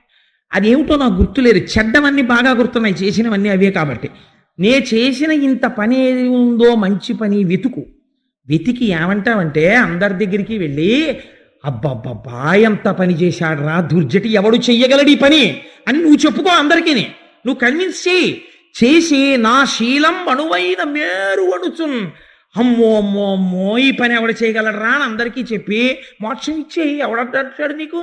అదేంటంటే అది అలా కుదురుతుందా నిన్ను అడుగుతాడు ఎవడైనా? నువ్వు పావుకి ఇస్తే ఎవడైనా అడ్డొచ్చాడా? ఆహాహా శ్రీకాళహస్తి అని పేరెట్టారు. అలా నా పేరు కూడా కలిపి 4వ పేరు కింద. ఎంత గడుసుతనంగా అడుగుతారో కవులు, ఎంత భక్తితో ఈశ్వరుణ్ణి నిలదీస్తారో. నేను అందుకే అంటుంటాను తరచూ, పరమేశ్వరుడి దగ్గర భక్తుడు ఎప్పుడు ఇలా చేతులు కట్టుకోవడం కాదు, స్వతంత్రత ఉండాలి. ఈశ్వర నువ్వు కాకపోతే ఎవడా నన్ను కాపాడేది అని అడగగలగాలి. అలా అడగగలిగిన నాడే ఈశ్వరుడి దగ్గర నువ్వు ఒక తండ్రి దగ్గర కొడుకు ప్రవర్తించినట్టు. అంటే ఆద్యంతం అలాగే ప్రవర్తించమని నా ఉద్దేశం కాదు, అప్పుడప్పుడు అంతే. కాబట్టి ఆ గోపకాంతలతో మాట్లాడేటప్పుడు పరమేశ్వరుడిది చెప్తే వాళ్ళల్లో అంగీకరించారు కొంతమంది. నిజమే, మనం వ్రతంలో దోషం చేస్తున్నాం, ఈ దోషాన్ని విరవడానికి ఈశ్వరుడు ఒక ప్రయత్నం చేస్తాడు. ఏమిటో తెలుసా అండి? అందుకే ఒక గమ్మత్తు ఉంటుంది. మీరు ఏ వ్రతం చెయ్యండి, వ్రతమునకు కల్పము అని ఒకటి ఉంటుంది. కల్పం అంటే ఋషి ప్రోక్తము, దాన్ని మీరు మార్చడానికి మీకు అధికారం లేదు. మీరు ఒక సత్యనారాయణ వ్రతం చేస్తున్నారు అనుకోండి, సత్యనారాయణ వ్రతమే చెయ్యాలంటే ఋషులు ఒకటి చెప్తే మీరు ఇంకోటి చేయడానికి వీల్లేదు. ఋషి ఏది చెప్పాడో కల్పం మీరు అదే చెయ్యాలి. అంతేకాని కల్పం మార్చే అధికారం మీకు లేదు. సత్యనారాయణ స్వామి వ్రతం ఇలా చెయ్యి అని స్కాంద పురాణం చెప్పింది అనుకోండి, మీరు అలాగే చెయ్యాలి. అలా కాకుండా ఇంకోలా చేసి దాన్ని సత్యనారాయణ వ్రతం అంటే కుదరదు, దాన్ని ఒప్పుకోదు శాస్త్రం. అది సత్యనారాయణ వ్రతం కాదు. మీరు సత్యనారాయణ వ్రతం చేస్తే సత్యనారాయణ వ్రతంలాగే చెయ్యాలంతే, పురాణం చెప్పినట్టు ఋషి చెప్పినట్టే చెయ్యాలి. కల్పం అంటారు, కల్పం ఎలా చెప్పిందో అలాగే చెయ్యాలి. కాబట్టి ఇప్పుడు వ్రతం చేసేటప్పుడు గమ్మత్తు చేస్తారు. ఏం చేస్తారో తెలుసా అండి? నామాలు పెడతారు. మొన్న భీష్మ ఏకాదశి నాడు సత్యనారాయణ వ్రతం చేసినప్పుడు మీకు జ్ఞాపకం ఉన్నదో లేదో, నామాలు మాత్రం సుబ్రహ్మణ్య శర్మ గారు ఒక్కరూ చెప్పలేదు. కల్పం ఆయన చెప్పారు. ఋషుల్ని, అక్కడున్న దేవతల్ని ఆహ్వానించడం, దిక్పాలకులను ఆహ్వానించడం ఆయన చేశారు. నామాలు ఎవరితో చెప్పించారు? మీ అందరితో చెప్పించారు. ఎందుకు చెప్పించారు? ఆ వ్రతం చేసేటప్పుడు ఏదైనా దోషం ఉంటే ఈశ్వరుడు యొక్క నామస్మరణ చేత ఆ దోషం విరిగిపోతుంది. నామస్మరణ ధన్యోపాయం నహి పశ్యామో భవతరణే అంటారు. ఆ నామస్మరణ చేత వ్రతమునందు వస్తున్న దోషము పోతుంది. అందుకే 1కి 10 మాటలు, కనీసంలో కనీసం ఓపిక ఉంటే సహస్రం, ఓపిక లేకపోతే 108, అది లేకపోతే 11, అది లేకపోతే 3 సత్యం, అది కూడా ఓపిక లేకపోతే రామ, అగ్నిబీజ అమృత బీజ అనుసంధానం, ఇంకా అది కూడా నేను అనలేనంటే ప్రారంధం. కాబట్టి ఇంత తేలికగా భగవానుడు దాన్ని ఆవిష్కరించాడు. అందుకే నామానికి ఇచ్చిన ప్రాధాన్యం క్రతువుకి ఇవ్వలేదండి పెద్దలు. ఆశ్చర్యం ఏంటంటే, మీరు మహాపురుషులైన వారిని ఎవరినైనా చూడండి, వాళ్ళు ఏమడిగారో తెలుసా అండి? నామమే అడిగారు వాళ్ళందరూ. కారణం ఏమిటి? ఈ రహస్యం ఉంది కాబట్టి. నామము క్రతువునందున్న దోషాన్ని విరుస్తుంది. ఇంకా నామం మీకేం చేయలేదు. అజామీలుడికి ఎవరు తీసుకొచ్చారు దూతల్ని? నామం తీసుకొచ్చింది. హరునకు విభీషణునకు అద్రిజకున్ తిరుమంత్రరాజమైకరికి నహల్యకున్ ద్రుపదకంజకు నార్తి హరించు చుట్టమై దరగిన ఎట్టి నీపతి తపావన నామము నాదు జిహ్మపై నిరంతరము దటింపచేయుమిక దశరథి కరుణాపయోనిధి అంటాడు రామదాసు గారు దశరథి శతకంలో. పవి పుష్పంబగు అగ్ని మంచగు నాకూపారం భూమిస్థలంబగు శత్రుండతిమిత్రుడు విషము దివ్యాహారమౌ నెన్నగా అవనీమండలి లోపలం శివ శివేచ్ఛాభాషణోల్లాసకిన్ శివ నీ నామము సర్వవశ్యకరమౌ శ్రీకాళహస్తీశ్వర అంటాడు దూర్జటి. ఎవరడిగినా నామాన్ని అడిగారు. అందుకని వ్రతముల్ చేయుచునొక్కమారైన యవ్వానిన్ విచారించిన వ్రతభంగంబులు మాను నట్టి వరదున్ వామాక్షులిక్షించియున్ గతచేలా ప్లవనంబు నేడు వ్రతభంగం పంచు చింతించి ఫాలతటంజస్తకరాబ్జలై సరసలీలన్ బ్రొక్కిరిట్లందరం. అప్పుడు అందరూ కలిసి ఈ నామము చెప్పి ఈశ్వరుడు చెప్పినట్టు చేస్తే మన వ్రతంలో దోషం పోతుంది అని అందరూ కలిసి శిరస్సుకి లలాటమునకు చేతులు తగిలిస్తూ ఒడ్డుకొచ్చి దేహమునందు భ్రాంతి విడిచిపెట్టి కృష్ణ పరమాత్మకి నమస్కరించారు. వెంటనే ఆయన ఎవరి వస్త్రములు వాళ్ళకి ఇచ్చేశాడు. ఒక్క మాట ఆయన మాట్లాడలేదు. ఒక లీల గురించి మాట్లాడేటప్పుడు చాలా జాగ్రత్తగా మాట్లాడాలి. అంతేకాని బట్టలెత్తుకుపోయిన ప్రతి ధూర్తుణ్ణి, ఆడవాళ్ల వెంటపడే ప్రతి ధూర్తుణ్ణి వస్త్రాపహరణ ఘట్టం అంటే 2 పాపాలు అంటుకుంటాయి. ఒకటి, ఒక ధూర్తుణ్ణి కృష్ణుడి స్థాయికి ఎత్తినందుకు, 2 లీల తెలుసుకోకుండా భగవంతుణ్ణి నింద చేసినందుకు. ఎలా పడితే అలా పదప్రయోగం చెయ్యకూడదు. అందులో వాళ్ళు చెప్పిన పరమార్థాన్ని గ్రహించే ప్రయత్నం చెయ్యాలి. ఆయన అన్నారు, లక్షణవతులార లజ్జించి చెప్పరు కాని మీ మర్మముల్ కానపడి నను గొల్వ చింతించినారు నాచేతను సత్యంబు మీనోము సఫలమగును కడమ కూడగ కాచాయినీదేవి నోయంగ ఇటమీద రాత్రులందు నన్ను పొందగలరు నమ్మి పొండని హరుపలుక ఇంతులెల్ల భ్రాంతిదనిరి తపము పండెననుచు తత్పదాంభోజముల్ మానసించుకొనుచు మందకడకు అన్నారు పోతన గారు. ఎంత గొప్ప పద్యం చూడండి. సీసన్ నిజంగా లక్షణవతులార లజ్జించి చెప్పరు కాని మీ మర్మముల్ కనపడి. ఓ లక్షణవతులారా, ఓ ఇంతులారా, ఓ స్త్రీలలారా, ఓ ముగ్ధలారా, మీరు చేసినటువంటి వ్రతం ఏమిటో నాకు అర్థమైంది. నేను కడమ కూడగా కాచాయనీదేవి నోయంగా, కాచాయనీదేవిని మీరు నోచినటువంటి నోము దేని కొరకు చేశారో ఆ ఫలితాన్ని మీకు నేను ఇచ్చేస్తున్నాను. ఎంత చిత్రమైన మాట అండి. ఎవరిని నోచారు, ఎవరిస్తున్నారు ఫలితం? కాచాయనీదేవిని నోము నోస్తే ఫలితాన్ని కృష్ణుడు ఇస్తున్నాడు. అలా ఎలా కుదురుతుంది అంటే, ఇద్దరు ఒకటే కనుక తెలుసుకో తత్వం. తత్వం తెలుసుకోకపోతే నీ ఎందు సంకుచితత్వం వచ్చేస్తుంది. నీకున్న భేదాలు చాలక ఈశ్వరుడు ఎందు కూడా భేదాలు పెట్టి నువ్వు ఎప్పటికీ పైకెక్కుతావు. నువ్వు ఎక్కలేవు. ఏకస్త్వమేవ బహుధా భవభాసి లోకే నిశంకధీర్ వృషభకేతన మల్లినాథ శ్రీభ్రామరి ప్రియ సుఖాశ్రయ లోకనాథ శ్రీశైలశేఖర విభోతవ సుప్రభాతం అంటారు. స్వామి, ఉన్నదొక్కడవే, ఎన్ని రూపాలలోనో నువ్వు కనపడుతున్నావు. ఉన్న ఒక్క పదార్థము అనేకత్వముగా భాసిల్లుతోందయా, అలా చూడడంలో మేము సంతోషిస్తున్నాం అంటారు. అలా మీ అందరూ కడమ కూడగ కాచాయనీదేవి నోయంగ ఇటమీద రాత్రులందు నన్ను పొందగలరు. చాలా చిత్రమైన మాట. ఇదే రాసలీల. రేపు వస్తుంది. ఈ మాటకి వ్యాఖ్యానమే రేపు జరగబోయే రాసలీల. ఇవాళ స్వామి అభయం ఇచ్చారు. ఇక మీదట నుంచి మీరు చేసినటువంటి నోముకు ఫలితం ఇచ్చాను కాబట్టి రాత్రులందు మీరు నాతో రమిస్తారు. ఈ మాట చాలా పెడసరంగా, కర్కశంగా, కటువుగా ఉంటుంది. కానీ మీరు రేపు రాసలీల వినండి, అసలు ఈ మాటకు అర్థం ఏమిటో అర్థమవుతుంది. కానీ నేను ఇది పూర్తి చేయడానికి ఒక మాట చెప్పి పూర్తి చేస్తాను. రాత్రులందు అంటే ఏమిటో తెలుసా అండి? ఈ మాట శాస్త్రంలో ప్రతి చోట వాడతారు. మొన్న మహాశివరాత్రి నాడు కూడా మీకు నేను చెప్పాను. ఆపాతాళ నభస్థలంత భువన బ్రహ్మాండమా విస్ఫురత్తు జ్యోతిస్ఫాటికలింగ మౌళి విలసత్పూర్ణేందు వార్తామృతై. అర్ధరాత్రి లింగోద్భవం, అర్ధరాత్రి కృష్ణోదయం. చీకటి అజ్ఞానమునకు గుర్తు. చీకటిలో ఈశ్వరుడితో క్రీడించడం అంటే జ్ఞానమును పొందుటకు గుర్తు. జ్ఞానులై మీరు మోక్షము వైపుకి నడుస్తారని గుర్తు. అందరూ చీకట్లో ఉంటే మీరు మాత్రం చీకట్లో నన్ను పొందుతారు. అంటే మీకు చీకటి లేదు, మీకు అజ్ఞానము నివృత్తి అయి ఈశ్వరుణ్ణి తెలుసుకుంటారు. అజ్ఞానము మీకు ఇస్తున్నాను. ఇది రేపు రాసలీలగా ఆవిష్కరిస్తారు పోతన గారు. మీరు విందురుగాని నిజంగాను అయ్య బాబోయ్ రమణి నయనలతో ఓటను రామానుజుడాట చూచి రాగిల్లి మనో రాముల మీద వియచ్చర రామలు మూర్చిల్లి పడిరి రాజమహేంద్ర అంటారు పోతన గారు రాసలీలకి. అద్భుతమైన రాసలీల. రేపు చెప్తాను రాసలీల. అందుచేత అటువంటి వరం ఇచ్చారు. ఇక మీద రాత్రులందు నన్ను పొందగలరు నమ్మి పొండని హరుపలుక ఇంతులెల్ల భ్రాంతి జనిరి తపము పండెననుచు తత్పదాంభోజముల్ మానసించుకొనుచు మందకడకు. ఎక్కడికి వెళ్ళారండి? మంద దగ్గరికి వెళ్ళారు, పశువుల దగ్గరికి. ఏమని నమ్మకంతో? కృష్ణుడు మాకు అభయం ఇచ్చాడు. ఇక నుంచి రాత్రులందు మేము కృష్ణుడితో ఆనందాన్ని అనుభవిస్తాం. కాబట్టి ఆయన మాకు భర్త అయ్యాడు. మేము ఈశ్వరుణ్ణి పొందాం. ఇప్పుడు ఏమండి అదేమిటండి మళ్ళీ పొందామని మాకు ఏమిటండి నమ్మకం, మాకేమైనా సర్టిఫికెట్ ఇస్తారా? ఇలా ఏం అడగలేదు. ఈశ్వరుడి గురించి తెలుసుకున్న తర్వాత కూడా అలాగే ఉంటాడంతే. పైకి మార్పు ఏం ఉండదు, లోపల మార్పు వస్తుంది. వాళ్ళందరూ నమ్మి మందకడకు పశువుల దగ్గరికి వెళ్ళారు.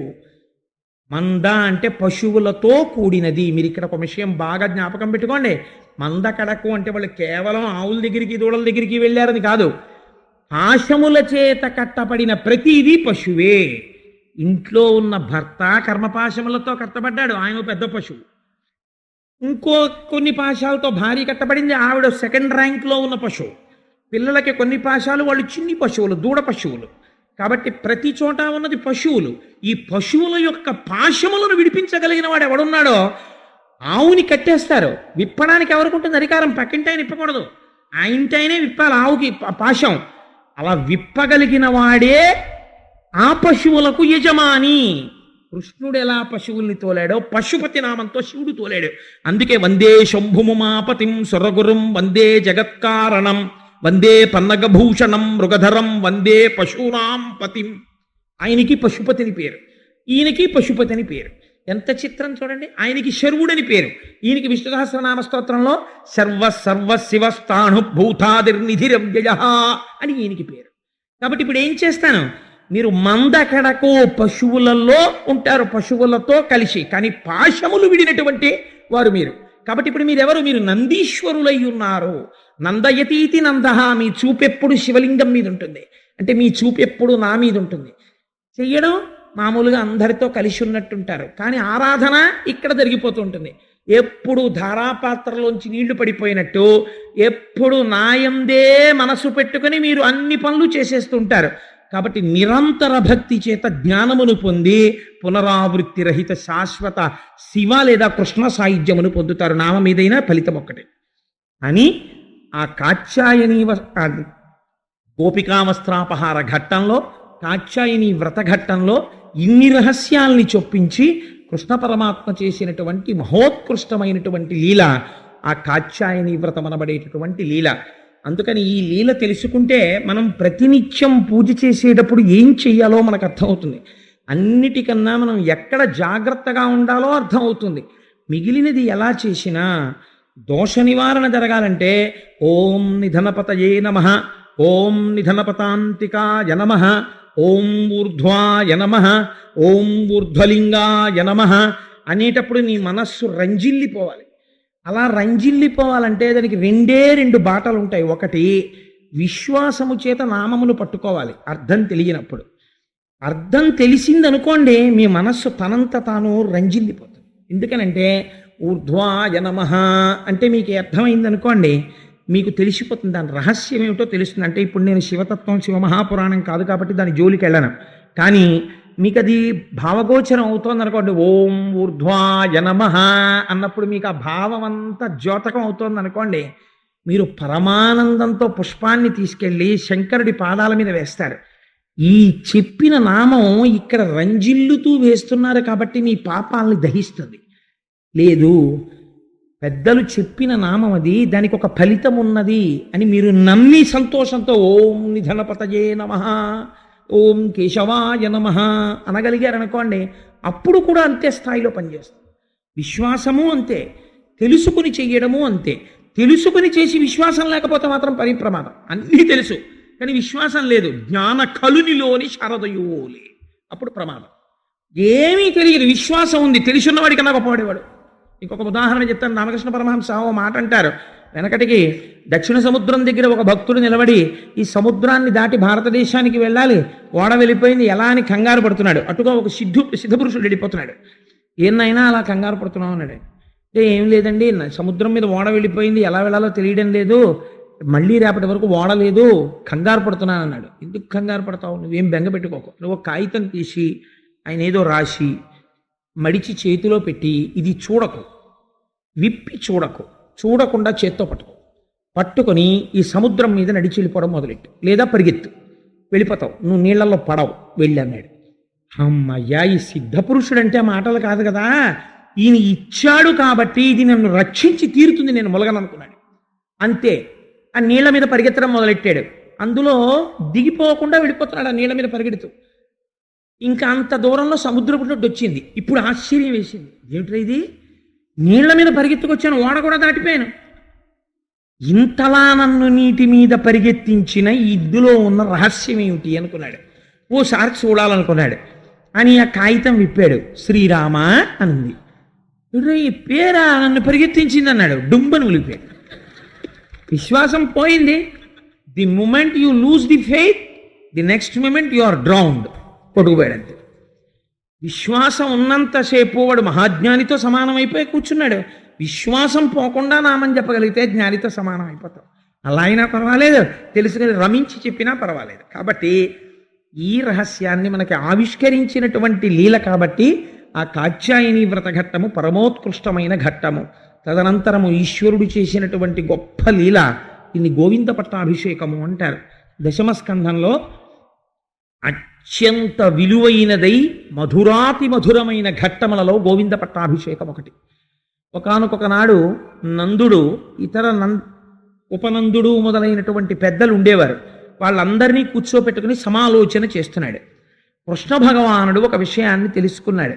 ఒక 2-3 రోజుల క్రితం చతుర్ముఖ బ్రహ్మగారికి అహంకారం వచ్చింది. ఈ చిన్ని కృష్ణుడేమిటి, పిల్లల్ని బతికించడం ఏమిటి అనుకున్నాడు వఘాసురుడి నోట్లోకి వెళ్ళినప్పుడు. అలా ఇంద్రుడికి అహంకారం వచ్చింది. నా అంత వాణ్ణి నేను ఏమిటి, నాకేదో ఎవరో భగవంతుడేమిటి, పరబ్రహ్మం ఏమిటి, అధికారం ఇవ్వడం ఏమిటి, వర్షం కురిపించడం ఏమిటి, నేనే వర్షం కురిపించడానికి అధికారిని అని ఒక అహంకృతి ఆయనలో పొడసూపింది. ఇంద్రుడికి పాఠం చెప్పాలి అని అనుకున్నాడు పరమాత్మ. అందుకని ఒక లీల చెయ్యబోతున్నాడు. తన తండ్రి దగ్గరికి వెళ్ళాడు. పెద్దలందరూ కూర్చుని సమాలోచన చేస్తున్నారు. వాళ్ళ దగ్గరికి వెళ్ళి అన్నాడు, నాన్నగారు, పెద్దలైన వాళ్ళకి అరమరికలు ఉండవు కదా, వాళ్ళు ఏదైనా సరే ఒక మంచి విషయం అయినప్పుడు అది చిన్నవాళ్ళైనా పెద్దవాళ్ళైనా వాళ్ళకి చెప్పి వాళ్ళ సలహా తీసుకోవాలి అని అనుకుంటారు కదా. అందుకని నాన్నగారు మిమ్మల్ని అడుగుతున్నాను, నాకు చెప్పవచ్చు అని మీరు అనుకుంటే మీరు దేని గురించి ఆలోచన చేస్తున్నారో నాకు చెప్తారా అని అడిగాడు. అడిగితే నందుడు అన్నాడు, అయ్యో నాన్న, నీకు తప్పకుండా చెప్తాను రా, అది చెప్పడానికి పెద్ద విచిత్రం ఉంది, దా వచ్చి కూర్చో అని కూర్చోపెట్టి, మఖము చేయ వజ్రిమతి సంతసించును వజ్రి సంతసింప వానకురియు, వానకురిసి గసవు వసుమతిపై పెరుగు గసవు మేసి ధేను గణము బ్రతుకు అన్నాడు. ఎంత గొప్ప మాట చెప్పాడో చూడండి నందుడు. వజ్రి సంతసింప వానకురియు, మఖము చేయ మది సంతసించును. మనం యజ్ఞం చేస్తే ఆ యజ్ఞము చేత ఆరాధింపబడినటువంటి దేవేంద్రుడు ప్రీతి చెందుతాడు. ఆ దేవేంద్రుడు ప్రీతి చెందితే వర్షం కురిపిస్తాడు. వర్షం కురిస్తే గడ్డి పెరుగుతుంది. గడ్డి పెరిగితే మన పశువులు గడ్డి తింటాయి. బాగా గడ్డి తింటే ఎక్కువ పాలిస్తాయి. ఎక్కువ పాలిస్తే మనకు ఐశ్వర్యం వస్తుంది. అందుకని దీనికి అన్నిటికీ మూలం ఎక్కడుంది? ఇంద్రుడికి యజ్ఞం చేయడంలో ఉంది. ఆ యజ్ఞము చేత ప్రీతి పొంది ఇంద్రుడు వర్షం కురిపించాలి. అందుకని మేము ఇంద్రుడికి యజ్ఞం చేద్దాం అనుకుంటున్నాం. ప్రతి సంవత్సరం ఇలాంటి యజ్ఞం చేస్తాం. ఈ సంవత్సరం కూడా యజ్ఞం చేద్దాం అనుకుంటున్నాను రా అబ్బాయి అన్నారు. అంటే కృష్ణుడు ఇంద్రుడికి బుద్ధి చెప్పాలని కదా అనుకుంటున్నాడు. అందుకోసం కదా వచ్చాడు ఆ సమయంలో. ఆయన అన్నాడు, నాన్నగారు, నేను ఇలా చెప్పానని మీరు అనుకోవద్దు, ఇది యథార్థమని కాదు. కానీ కృష్ణుడు మాయ చేసి మాట్లాడుతున్నాడు తండ్రిని ఇంద్రుడికి బుద్ధి చెప్పడానికి. నాన్నగారు, ఎవరైనా సరే వారు ఆయా స్థితులకు ఎందుకు చేరుతారు? వారు చేసిన కర్మ వలన. ఒకడు చాలా బాగా పనిచేశాడు అనుకోండి, ఆయనకి తొందరగా ప్రమోషన్ ఇచ్చి ఓ మంచి పదవిలో కూర్చోబెడతారు. ఒక ఆయన చాలా పుణ్యం చేశాడు అనుకోండి, ఆయనకు ఒక గొప్ప ఐశ్వర్యం ఇస్తారు. ఎవడు చేసిన కర్మ వలన వాడికి గౌరవము కానీ సమాజములో ఒక సమున్నతమైనటువంటి స్థితి కానీ జన్మ కానీ కలుగుతోంది కదా. అలాంటప్పుడు ఎవరి యొక్క గొప్పతనానికి కానీ ఎవరి యొక్క పతనమునకు కానీ ఏది ఆధారం? వాళ్ళు చేసిన కర్మ. ఆ కర్మయే ఫలితాన్ని ఇస్తోంది. మనం ఇంత ఐశ్వర్యంలో ఉన్నామంటే మనకి ఐశ్వర్యం ఇస్తున్నది ఏది? మన కర్మ. ఏం చేస్తాం మనం? పశుపోషణం. పశువుల్ని పోషిస్తాం. మనకి పశువుల్ని పోషించుకోవడానికి గడ్డి ఇస్తున్నది ఏది? గోవర్ధనగిరి. ఈ కొండ మీద పశువులు మేస్తున్నాయి. మన కంటికి కనపడి మనకి ప్రతిరోజు గడ్డి ఇస్తున్నది గోవర్ధనగిరి. మీరేమో యజ్ఞం పట్టుకెళ్ళి కంటికి కనపడని ఇంద్రుడికి చేస్తానంటున్నారు. కంటికి కనపడే గోవర్ధనగిరికి చెయ్యాలా? కంటికి కనపడని ఇంద్రుడికి చెయ్యాలా? గోవర్ధనగిరికి చెయ్యాలి. అందుకని నాన్నగారు, ఇంద్రయాగం వద్దు, మనం గోవర్ధనగిరికి యాగం చేద్దాం అన్నాడు. నందుడు ఆశ్చర్యపోయి అన్నాడు, ఈ పిల్లవాడేం సామాన్యుడు కాడు, ఇది ఇప్పటిదాకా ఎన్నో గండాలు దాటినవాడు, పైగా ఆయన మాట్లాడేటప్పటికీ ఎవరూ కాదనలేరు, నమ్మేటట్టుగా ఉంటుంది. అందుకని అన్నాడు, నిజమేననుకో, కానీ ఏదైనా ఒక వ్రతం చేస్తే, ఒక యాగం చేస్తే దానికి ఒక కల్పం ఉంటుంది కదా, ఋషిప్రోక్తమై. మేము ఇంతకుముందు ఇంద్రుడికి యాగం చేశాం, మాకు తెలుసు మంత్రాలు విని. బ్రహ్మగారు ఉన్నారు, ఆయన్ని పిలిస్తే ప్రతి ఏడాది చేసినట్టే చేయించేస్తారు. కానీ నువ్వు ఇప్పుడు గోవర్ధనగిరి యాగం అంటున్నావు, దీనికి ఏమైనా ఉందా? పూజ ఎలా చేయాలో దానికి ఎవరైనా తెలుసున్న బ్రహ్మగారు ఉంటాడా? పిలిస్తే చేయిస్తాడా? నీకేమైనా తెలుసా అని అడిగాడు. అడిగితే కృష్ణుడు అన్నాడు, అబ్బెబ్బే నాన్నగారు భలేవారే, గోవర్ధనగిరికి యాగం అంటే ఏమిటనుకుంటున్నారు? పశువులకు, కొండకు, బ్రాహ్మణోత్తములకు మఖము చేయించుట మంచి బుద్ధి. ఇంద్రయాగంబునకేమేమి తెప్పింతు రవియల్ల తెప్పింపుడరసి మీరు పాయసము అపూపంబులు సైదపు పిండి వంటలు పప్పు బహురసాన్నంబులు వండపంపుడు హోమంబు చేయుడు అచలురై పూజ చేయుడచలమునకు మధుర పదార్థములు పెట్టింపుడు బ్రాహ్మణులకు అధమ చండాల శునక సంతతికి తగిన గసవులిండు భక్ష్యముల నిండు పశువులకు గసవులిండు. అంతే. ఏంటి నాన్నగారు భలేవరే, ఇంద్రయాగానికి ఏమేం మీరు లిస్టు రాసుకునేవారో, పసుపు 100 గ్రాములు, కుంకం 200 గ్రాములు, వక్కలు 50 తమలపాకులు, 2 మోదలు, కొబ్బరికాయలు డజను, ఆ తర్వాత పప్పు ఇంత వండాలి, అన్నం ఇంత వండాలి, అప్పాలు ఇన్ని వండుకోవాలి, పాయసాలు ఇంత చెయ్యాలి అని మీరు ఉండేది కదా పూర్వం. అదేం చేస్తారో అవే వండుతారు దీనికి నాన్నగారు. గోవర్ధనగిరి యాగానికి కూడా తేడా ఏమిటో తెలుసా అండి? మీరు ఇవన్నీ పట్టుకెళ్ళి ఓం ఇంద్రాయ స్వాహ అంటూ అగ్నిహోత్రంలో పోసేవారు. దీనికి తేడా ఏంటంటే ఇలా పోయిరు. ఇవన్నీ తీసుకొచ్చి బ్రాహ్మణుల్ని కూర్చోబెట్టి ముందు వాళ్ళందరికీ మధుర పదార్థాలు పెడతారు, వాళ్ళు తింటారు. తిన్న తర్వాత బ్రాహ్మణోచ్ఛిష్టం అవుతుంది మిగిలిన పదార్థం, అది మనల్ని రక్షిస్తుంది. అందుకని ఆ మిగిలిన పదార్థాన్ని అందరం కూర్చుంటాం, మనందరం అరమెక్కడ లేకుండా తినేస్తాం. ఆ తర్వాత కుక్కలు ఇలాంటివి ఉంటాయి, వాటన్నిటినీ కూడా పిలిచి పిలిచి ఎక్కడున్నా సరే వాటికి కూడా పెడతాం. ఆ తర్వాత మన పశువులన్నింటికి మంచి గడ్డి జనప కట్టలు ఇవన్నీ పెడతాం, అవన్నీ తింటాయి. తిన్న తర్వాత కొన్ని కడవలతోటి పదార్థం పక్కన పెడతాం. పిల్ల పిచుక మేక కుక్క గోపకాంతలు గోపాలురు గోపబాలురు నేను మీరు అని ఏమీ చూసుకోకుండా లేగదూడలతో సహా అందరం గోవర్ధనగిరికి ప్రదక్షిణం చేస్తాం చక్కగాను. అరుణాచలానికి గిరి ప్రదక్షిణం చేసినట్టు గోవర్ధనగిరికి నాన్నగారు 20 కిలోమీటర్లు ఉంటుంది. నడవలేని వాళ్ళు ఆటోలు ఎక్కేయచ్చు. ఆటోలు ఎక్కేయచ్చు అంటే బళ్ళు ఎక్కేయచ్చు. బళ్ళు ఎక్కేసి కానీ ఉత్తినే కూర్చోకూడదు నాన్నగారండి, ముందే చెప్తున్నాను. ఎలా ఓం అరుణాచలాయ నమః అరుణాచలాయ నమః అంటూ పెడతారో అలా వీళ్ళు కూడా లోపల కూర్చుని వాళ్ళ ఇష్టదైవాన్ని ఎవరినైనా తలుచుకుంటూ పాటలు పాడుకుంటూ రావాలి. ఆవులు దూడలు అందరం చక్కగా ప్రదక్షిణం చేస్తాం. ఆఖరణ బయలుదేరే ముందు ఈ పదార్థాలన్నీ పట్టుకెళ్ళి గోవర్ధనగిరి మీద పోసేస్తాం. మీకు నేను నిజం చెప్తున్నాను నాన్నగారండి, మీరు అలా పోసి ప్రదక్షిణం చెయ్యండి. గోవర్ధనగిరిలోంచి గోవర్ధన పురుషుడు వస్తాడు, వచ్చి మీరందరూ చూస్తూ ఉండగా తింటాడు. మనం ఆయన్ని చూస్తూ ప్రదక్షిణం చేస్తాం. బాగుందా లేదా అన్నాడు.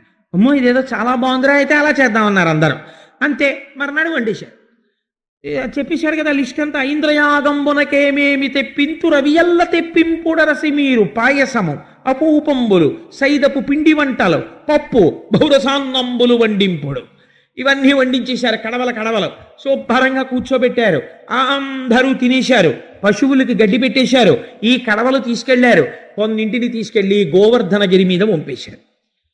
వంపేసి కిందకొచ్చారు. చెప్పాడు కదా ప్రదక్షిణం చేయమని, అందుకని పాటించి గాన విద్య పాఠంబున తేటు లెక్కి బహుతానములన్ పాటల గంధులు కృష్ణుని పాటలు పాడిరి విరోధి పాటనుడనుచున్. ఇష్టదేవతానామస్మరణ చేసుకుంటూ వెళ్ళమన్నారు కదా, వాళ్ళకి ఇష్టదేవతానామస్మరణం అంటే ఏమిటో తెలుసా అండి? ఓ గమ్మత్తు ఉంటుంది. మీరు ఏ స్వరూపాన్ని పూజ చేస్తున్నా మీ మనస్సు దేని మీదకి ఇష్టమో దాని మీదకి వెళ్ళిపోతుంటుంది. వెళ్ళిపోతూ ఆ చూస్తున్న స్వరూపంలో మీ ఇష్టదేవతని చూసుకుంటారు. అలా చూసుకోవడం నిజమైనటువంటి పరిణితి పొందడం. ఆ స్థాయి అందరికీ రాదు. అలా రావాలంటే దానికి ఒక గొప్ప స్థితిని పొందాలి. అలా పొందినవాడు మాత్రమే అలా చూడగలుగుతాడు. వారు ఒకసారి వెంకటాచలం వెళ్ళారు.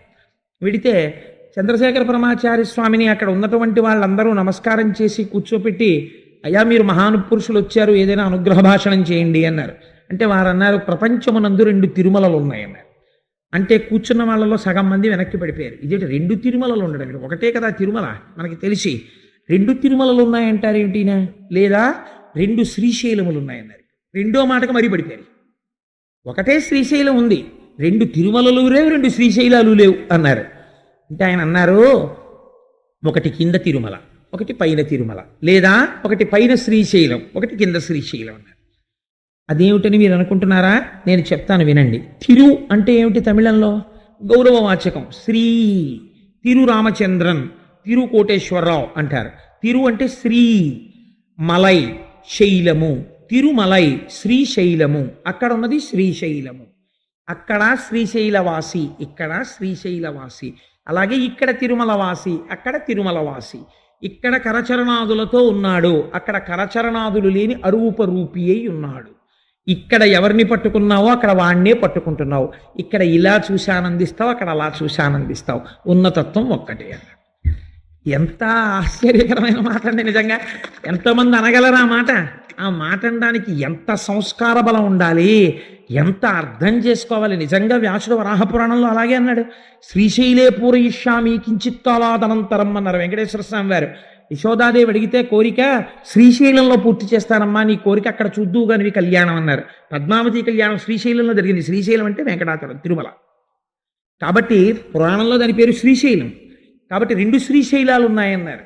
ఇక్కడ చూడగలిగిన వాడికి అంతటా ఒక ఈశ్వరుడే ఉంటాడు. ఇష్టదేవత అన్ని చోట్ల కనపడుతుంటారు. ఎన్ని జన్మలెత్తినా నాకు ఆ సాంబశివాశివుడే నా యొక్క ఆరాధ్య దైవము అని వెంటనే ఆ వెంకటేశ్వరుడే నా పరబ్రహ్మము, ఆయనే ఈయన. ఆ అనడంలో వెంకటేశ్వర స్వామి వారిని చూస్తే అమ్మో నేనైనా పొరపాటున వచ్చానేమోనని ఇలా వేళ్ళు విరుచుకోవడాలు ఏమి ఉండవు. ఈశ్వరుడే నా కట్టెదుట ఇలా కనపడుతున్నాడు ఇవాళ అని. కట్టెదుట కాణాచి అయిన కొండ, ఆ తిరుమల కొండ అని అన్నమాచార్యుల వారు పిలిచినట్టు పొంగిపోయారు. ఆ పొంగు అంతటా ఈశ్వరుణ్ణి చూడటంలో రావాలి, లేకపోతే రుద్రాధ్యాయం ఎన్నాళ్ళు చేస్తే నీకు పనికొస్తుంది. నీకు వెంకటేశ్వర స్వామిలోనే శివుడు కనపడకపోతే రమ చోరాయిచాని దొంగలో నీకు శివుడు కనపడతాడా? ఒక్కనాటికి కనపడ్డు. నువ్వు బతికున్నన్నాళ్ళు నువ్వు శివాభిషేకం చేసినా నీకు ఎప్పటికీ నువ్వు శివభక్తుడవు కాలేవు. నీకు ఈశ్వరుడి రూపాల్లోనే ఏకత్వం కనపడలేదు, నీకు రుద్రాధ్యాయంతో శివుడు కనపడ్డా? పచ్చబద్ధం. నీకు శివుడి యందు వెంకటేశ్వరుడు కనపడలేదు, నువ్వు సర్వశివస్థానుభూతాదిర్నిధిరవ్యయ అని విష్ణు సహస్రం చెప్తావా? నువ్వు ఒక్కనాటికి విష్ణు భక్తుడివి కాలేవు. ఇద్దరు ఒకటే అన్ననాడు నువ్వు నిజంగా భక్తుడివి కాగలిగావు, ఇటైనా అటైనా. ఈ స్థితిని చూపిస్తున్నారు చూడండి. ఆయన ఇష్టదైవం వైపుగా వాళ్ళ మనస్సు మళ్ళింది. కృష్ణుడు వాళ్ళ ఇష్టదైవము, వాళ్ళకి తెలియక్కర్లేదు దైవమై. కామోత్కంఠత గోపికల్ భయమునన్ కంసుండు వైరక్రియా సామగ్రించి చుపాల ముఖ్య నృపతుల్ సంబంధులై వృష్ణులున్ ప్రేమన్ మీరలు భక్తి మేము ఇది చక్రం గంటిమి ఎట్లైన నుద్ధా మధ్యానగరిష్ఠులైన హరిచందన్ వస్తు ధాత్రీశ్వర తరచు చెప్తుంటాను కదా నారదుడి. అందుచేత వాళ్ళ మనస్సు కృష్ణుడి మీద వెళ్ళిపోతుంటుంది. అందుకని పాటించి గాన విద్య పాటవమున తేటు లెక్కి బహతాన ములన్ పాటల గంధులు కృష్ణుని పాటలు పాడిరి విరోధి పాటనుడనుచున్. ఎంతమంది శత్రువులు వచ్చినా మా చిన్ని కృష్ణుడు చంపేశాడు. మా కృష్ణుడే కృష్ణుడు అని వాళ్ళందరూ ఆ కృష్ణుని లీలలన్నీ తలుచుకుంటూ పెడుతున్నారు. కన్నులు తెరువని కడు చిన్ని పాపడై దానవి చను బాలు తావి చంపే 3వ నెల నాడు ముద్దుల కుర్రడై కోపించి శకటంబు కుల దోసే ఏడాది కుర్రడై ఎగతి తృణావర్తు మెడపట్టుకొని చీరి మృతుని చేసే తల్లి వెన్నరకులై తనలోల కట్టంగ కుర్రడై మద్దుల కుల ద్రోసే పశుల గ్రేపుల కాచుచు బకుని చీరే వెలగ తోడుట దైత్యుని వేసి గడపే బలిమి అయి ఖర రాక్షసు సంహరించే అని ఆ కృష్ణ పరమాత్మ యొక్క లీలలన్నీ తలుచుకుంటున్నారు. కన్నులు తెరువని కడు చిన్ని పాపడై దానవి చనుబాలు త్రవి చంపే. మా చిన్ని కృష్ణుడు ఇంకా కన్ను కూడా తెరవనటువంటి స్థితిలో ఆ పూతన పాలు తాగి పూతనని సంహరించాడు. శకటాసురుణ్ణి సంహరించాడు. మంచం మీద పడుకుని కాలుతో తన్ని. ఏడాది కుర్రడిగా ఉండగా తృణావర్తుణ్ణి చంపాడు మెడపట్టుకొని. అలా పశువులతో కలిపి ఆడుకుంటూ పిల్లలతో కలిసి ఆడుకుంటూ ఆనాడు బకాసురుణ్ణి చంపాడు. వెలగ చెట్టు మీదకి ధేనుకాసురుణ్ణి వేసి వత్సాసురుణ్ణి వేసి సంహరించాడు అని ఆ కృష్ణుడి యొక్క లీలలన్నీ తలుచుకుంటూ వాళ్ళు ప్రదక్షిణం చేస్తున్నారు. ఇప్పుడు వాళ్ళ ఇష్టదైవం ఎవరైపోయినట్టు? కృష్ణుడు అయిపోయినట్టే. కాబట్టి కృష్ణలీలలు తలుచుకుంటూ వాళ్ళు ప్రదక్షిణం చేస్తున్నారు. ఆయన ఏం చెప్పాడు ప్రదక్షిణం చేసేటప్పుడు? ఆవులు దూడలు ఎద్దులు కూడా ప్రదక్షిణం చెయ్యాలన్నాడు. కాబట్టి పొగరెక్కిన మూపురములు తెగగలవా లములు శైల దేహంబులు భూ గగనములు మిండు రంకెలు మిగుల మెరసి ధేను గణము మెల్లన నడిచెన్. ఆ ఆ ఆడవాళ్ళందరూ చక్క బళ్ళల్లో కూర్చున్నారు. ఆ బళ్ళు ప్రదక్షిణం చేస్తుంటే అందులో కూర్చుని కృష్ణుడి మీద పాటలు పాడుకుంటున్నారు. గోపాల బాలురందరూ కృష్ణుడితో కలిసి ఆడుకుంటూ కృష్ణుడితో నడుస్తూ బలరామకృష్ణుడితో వెడుతున్నారు. పెద్దలైనటువంటి నందుడు మొదలైనటువంటి వాళ్ళందరూ ముందు నమస్కారం పెట్టుకుంటూ ఆ గోవర్ధనగిరికి నమస్కారం చేస్తూ వాళ్ళు ప్రదక్షిణం చేస్తున్నారు. ఈ వెనకాతల పెద్ద పెద్ద ఎద్దులు, ఆవులు, దూడలు ఇవన్నీ ప్రదక్షిణం చేస్తున్నాయి. పొగరెక్కిన మూపురములో అవి నడుస్తుంటేట, ఎద్దు నడుస్తుంటే చాలా గమ్మత్తుగా ఉంటుంది. దాని మూపురం ఇంత ఉంటుంది. అది శివలింగంలా ఉండి అది నడుస్తుంటే ఇలా ఇలా ఇలా ఇలా ఉంటుంది. ఆవుకి ఉండేటటువంటి చాలా గొప్ప విషయాలు రెండు. ఆవు లేదా ఎద్దు నడుస్తున్నప్పుడు దాని మూపురం ఊగడం గమ్మత్తుగా ఉంటుంది. రెండు, ఎద్దు చాలా వేగంగా పరిగెడుతోంది అనుకోండి, 4 కాళ్ళు 2 కాళ్ళల్లా కనపడతాయి. దాని గురించి పోతన గారు పద్యాలు ఇచ్చారండి భాగవతంలో. ఎంత అందంగా ఉంటాయో. కృష్ణుడు పిలిచినప్పుడు పరిగెడతాయి. అవి పరిగెడుతున్నప్పుడు ముందు 2 కాళ్ళు ఎత్తి వెనక 2 కాళ్ళని కలిపేస్తాయి. కలిపేసి ముందు 2 కాళ్ళు ఎత్తితే అప్పుడు 2 కాళ్ళ అన్నట్టు కనపడుతుంది. అలా పరిగెడతాయి ఎద్దులు. అలా ఇవన్నీ భూ గగనములు నిండు రెంకెలు అవి ఇలా మోరలెత్తి అంబా నరుస్తుంటే భూగగనములు బద్దలైపోతున్నాయిట. అలా రంకెలేస్తూ మిగుల మెరసి ధేను గణము మెల్లనడిచెన్. చక్కగా ఈ ఆవులు, దూడలు అన్ని మెల్లగా నడుస్తూ గడ్డి తింటూ ఆనందంగా అన్ని అరుణాచలానికి ప్రదక్షిణం చేసినట్టు గోవర్ధనగిరికి ప్రదక్షిణం చేస్తున్నాయి. చేస్తుంటే కృష్ణుడు ఏం చేశాడు? కృష్ణుడు గోపాల బాలురలో ఒకడిగా ప్రదక్షిణం చేస్తున్నాడు. కానీ గోవర్ధనగిరి మీద ఉన్నటువంటి గోవర్ధనగిరిగా కనబడుతున్నాడు. తనే ఒక పురుషాకృతిని దాల్చాడు. దాల్చి వీళ్ళు పెట్టిన పదార్థాలన్నీ తానే తినేస్తున్నాడు. అక్కడ చూస్తే గోవర్ధనగిరిగా ఉన్నాడు, ఇక్కడ చూస్తే పిల్లవాడిగా ఉన్నాడు. వీళ్ళందరినీ పిలిచాడు. నాన్నగారండి నాన్నగారండి నాన్నగారండి ఇలా రండి అన్నాడు. అందరూ వచ్చారు. రే అందరూ ఇలా రండి అన్నాడు. చూశారా, నేను చెప్పానా లేదా? వినుడి శైలము కామరూపి మనలన్ మన్నించు కలులన్ భంజించు ఆజ్యాన్నముల్ మనమిప్పించిన ఆహరించు. చూశారా నాన్నగారు, నేను చెప్తే ఏదో అనుకున్నారు మీరు? అదిగో వినుడి శైలము కామరూపి. ఈ కొండ తలుచుకుంటే మనిషిగా మారుతుంది. చూశారా ఎలా తినేస్తోందో? ఆజ్యాన్నముల్ మనమిప్పించిన ఆహరించు. మన నేతన్నం అక్కడ పెడితే చక్కగా తింటోంది. కలులన్ భంజించు. మన శత్రువులు ఎవరైనా ఉంటే వాళ్ళని అణిచేస్తుంది అని చిత్తంబులో ననుకంపాతిశయంబు చేసమనపై నంచున్ సగోపాలుండై వనజక్షుండు నమస్కరించ గిరికిన్ వందారు మందారుడై. ఈ పిల్లలందరితో కలిసి తానే పిల్లవాడిగా ఉండి తింటున్నాడు, తానే పిల్లవాడిగా ఉండి ప్రదక్షిణం చేస్తూ నమస్కారం చేస్తున్నాడు. తాను చేసిన నమస్కారం తానే పుచ్చుకుంటున్నాడు. ఒకడే ఇన్నిగా ఉన్నాడు, ఉండి ప్రదక్షిణం చేస్తున్నాడు. ఇవన్నీ జరుగుతుంటే ప్రదక్షిణం, ఈ పిల్లలు, ఈ అల్లరి. ఇంతకు ముందు అన్నాడు వాళ్ళు యాగం చేస్తున్నప్పుడు ఎదురుగుండా వచ్చి హవిస్సులు స్వీకరించిన వాడిని వాళ్ళు చూడలేదు. ఇవాళ చేస్తున్న యాగర్థం గోవర్ధనగిరి తింటుండడం వాళ్ళు చూశారు. చూసి పొంగిపోయారు. ఏం ఆశ్చర్యం రా, నిజమే మన చిన్ని కృష్ణుడు చెప్పింది. అదిగో చూసావా ఎలా తింటోందో గోవర్ధనగిరి అనుకున్నారు. అనుకుని అందరూ శహబాష్, కృష్ణుడు చెప్పిందని గోవర్ధనగిరికి జై అంటున్నారు, తిరుగుతున్నారు. ఈ చప్పుళ్ళు ఇంద్రుడికి వినపడ్డాయి. ఏమిట్రా ఈ అల్లరంతా, ఏం జరుగుతోందిరా బృందావనంలో అన్నాడు. అంటే భటులు అన్నారు, అయ్యా మీరు కోపం తెచ్చుకోనంటే ఒక మాట, ప్రతి ఏడాది మీకు వాళ్ళు ఒక పెద్ద యాగం చేస్తుంటారు కదా వానలు పడాలని. ఈ ఏడాది నుంచి వాళ్ళు మార్చేశారు ఆ వ్రతం, మీకు చెయ్యట్లేదు. వాళ్ళందరూ గోవర్ధనగిరికి చేస్తున్నారు. ఎందుకు చేస్తున్నారో తెలుసా? వాళ్ళకి ఆ గోవర్ధనగిరే పశువులు తినడానికి కావలసినటువంటి గడ్డి ఇస్తోందిట. అందుకని చెప్పి వాళ్ళు గోవర్ధనగిరికే యాగం చేస్తున్నారు. అంటే ఆయనకి ఎక్కడలేని కోపం వచ్చింది. పెరుగుల్ నేతులు త్రావి క్రొవ్వి భువి నాభీరుల్ మదాభీరులై గిరి సంఘాత కఠోర పత్ర దళన క్రీడా సమారంభ దుర్భర దంబోళి ధరున్ పురంధరు ననున్ పాటించి పూజింపక గిరికిన్ పూజలు చేసిపోయినదిపో కృష్ణుండు ప్రేరేపగన్ అన్నాడు. ఎవర్రా చెప్పినవాడు నాకు యాగం చెయ్యొద్దని? నన్ను సామాన్యుడు అనుకుంటున్నారు. నేను పెరుగుల్ నేతులు త్రావి క్రొవ్వి, గోపాల బాలుడు కదా, వాళ్ళు పెరుగు తాగుతారు, నెయ్యి తాగుతారు. వీళ్ళకి ఒళ్ళు కొవ్వు పట్టిందిరా అన్నాడు. వీళ్ళు పెరుగు తాగారు, నెయ్యి తాగారు, తాగి ఒళ్ళు కొవ్వింది. కొవ్వి పెరుగుల్ నేతులు త్రావి క్రొవ్వి భువి నాభీరుల్ మదాభీరులై. వీళ్ళకి మదంతో కండకావరంతో తెలియడం లేదు. నేను గిరి సంఘాత కఠోర పత్రదలన క్రీడా సమారంభ దుర్భరి దంబోళి ధరున్.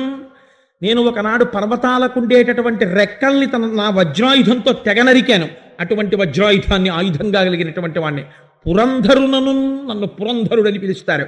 అటువంటి ననున్ పూజింపక గిరికిన్ పూజలు చేసిపోయరిదిపో కృష్ణుండు ప్రేరేపగన్. కృష్ణుడు చెప్పడం వీళ్ళు వినడం. ఆయన ఋష, ఆయన దేవుడా, ఆయనకి ఏం తెలుసురా? ఆ పిల్లాడు చెప్పడం ఏమిటి, వీళ్ళు చేయడం ఏంటి? వీళ్ళకి బుద్ధి ఉండక్కర్లా? వీళ్ళ సంగతి చెప్తాను చూడండి అన్నాడు. ఉజ్జత్ సంపదనమ్మినంత తన యోజోగంబునన్ వెర్రులై మధ్యాగంబు విసర్జనీయమని రీమర్చుల్ వడిన్నీరు మీ విద్యుద్వల్లులు గప్పి తాడనములన్ వేధించి గోవుల్ జనుల్ సద్యో మృత్యువు చందరాల్ కుర్యుడి శౌర్యంబవార్యంబుగన్ అన్నాడు. ఆ మేఘమండలాన్ని తట్టి పిలిచాడు. ఆయన వర్షానికి అధికారి. వీళ్ళు ఉజ్జత్ సంపద నమ్మి, నేను వర్షం కురిస్తే వచ్చినటువంటి ఐశ్వర్యంతో మదంతో నన్ను మరిచిపోయారు. కాబట్టి మీరు ఏం చేస్తారో తెలుసా? ఇప్పుడు వెంటనే బయలుదేరి వెళ్ళండి. వెళ్ళి బృందావనం అంతా చీకటైపోయేటట్టుగా కమ్మేయండి, పిడుగులు కురిసేసేయండి, మెరుపులు కురిసేసేయండి. ఎలా చచ్చిపోవాలో తెలుసా? బృందావనంలో ఉన్నవాళ్ళు. ఇవాళ ఇంద్రుడికి ఎంత అహంకారం వచ్చిందో చూడండి. తన నోటి వెంట రాకూడని మాటలు వస్తున్నాయి. గోవుల్ జనుల్, గోవులు చచ్చిపోవాలి, జనులు చచ్చిపోవాలి. ఎలా?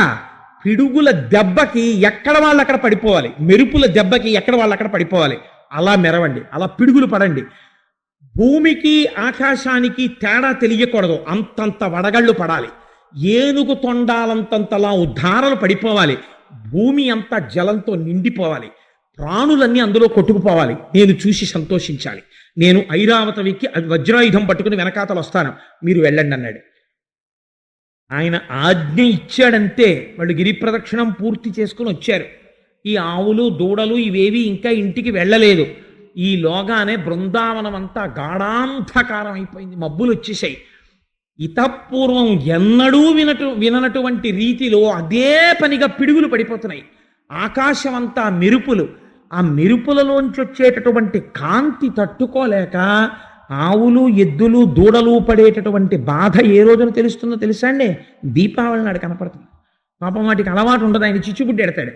ఆ చిచ్చుబుడ్డి కాంతి చూసి అది భయపడిపోయి తన మెడకి తానే ఉరేసుకున్నట్టుగా ఆ కట్టుకొయ్యకి ఇలా వెళ్ళిపోయి నిలబడిపోతుంది. భయంతో అరిచేస్తుంటుంది, పేడేసేస్తుంది, మూత్ర విసర్జన చేసేస్తూ ఉంటుంది, గిరగిర తిరిగేస్తూ ఉంటుంది. ఆ ధనులకి తట్టుకోలేదు, భయపడిపోతుంది. దీపావళి సామానుకే తట్టుకోలేని ఆవులు దూడలు ఎద్దులు దేవేంద్రుడు కురిపిస్తున్నటువంటి పిడుగుల ధ్వని, మెరుపుల యొక్క మెరుపులు, పూర్ణ వర్షధారలు.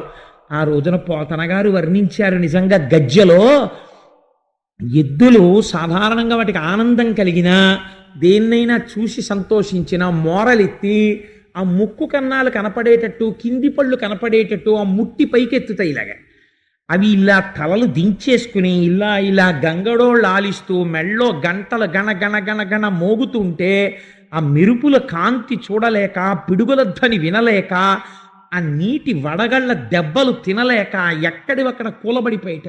ఆవులు పడిపోయాయి, దూడలు పడిపోయాయి. విశ్వాసం అన్న మాటకి అర్థం ఏమిటో ఇప్పుడు బయటకు వస్తుంది. వీళ్ళు ఏమనాలండి ఇప్పుడు?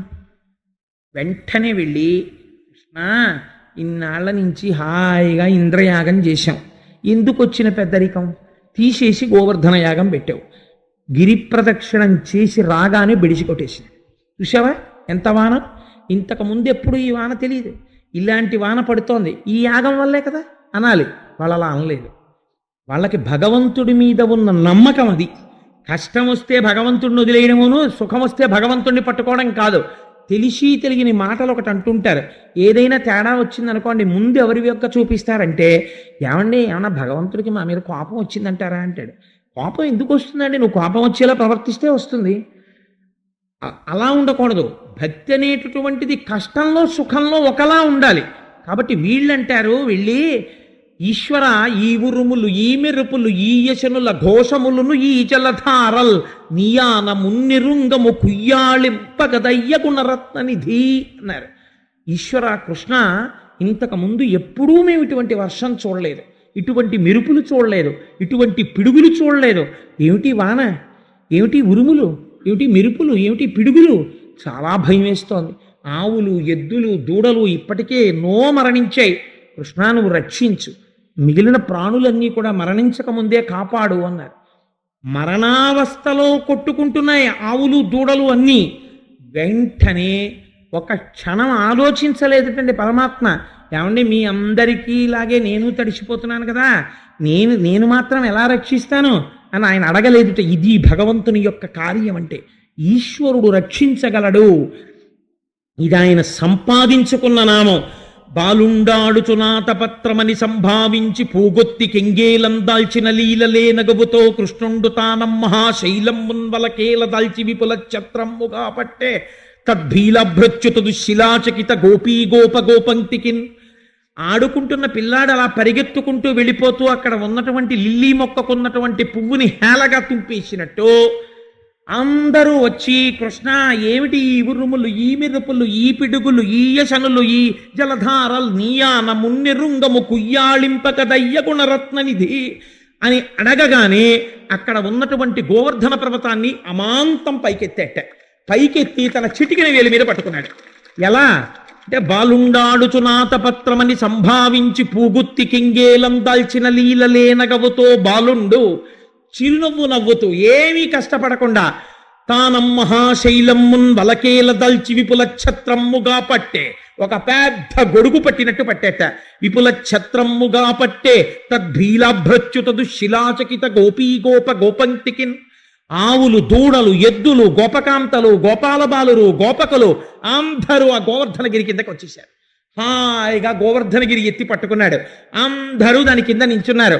పోతన గారంటారు, ఇంద్రుడికేం తెలుసు ఇవాళ వాళ్ళు అనుభవిస్తున్న భాగ్యం ఏమిటో. హరిదోర్దండము కామ గుబ్బ శిఖరం బాలంబి ముక్తావళుల్ బరకంజారెడు తోయబిందువులు గోపాలంగ నాపాంగ హాసరుచుల్ రత్త చియంబుకాక అచిలఛత్రమ్ము శోభిల్య తద్గిరిబిద్దుర్మత భంజియై జలధిరాక్లిన్న ప్రజారంజియై. ఆ గొడుగు పట్టుకున్నటువంటి గోవర్ధనగిరి అనబడేటటువంటి గొడుగుకి సాక్షాత్ శ్రీమన్నారాయణుడి యొక్క చిటికిన వేలు కర్ర. ఆయన యొక్క భుజము యొక్క మూపురమే దానికి ఉన్నటువంటి ఆ వంకి తిరిగినటువంటి ఆ మూపు.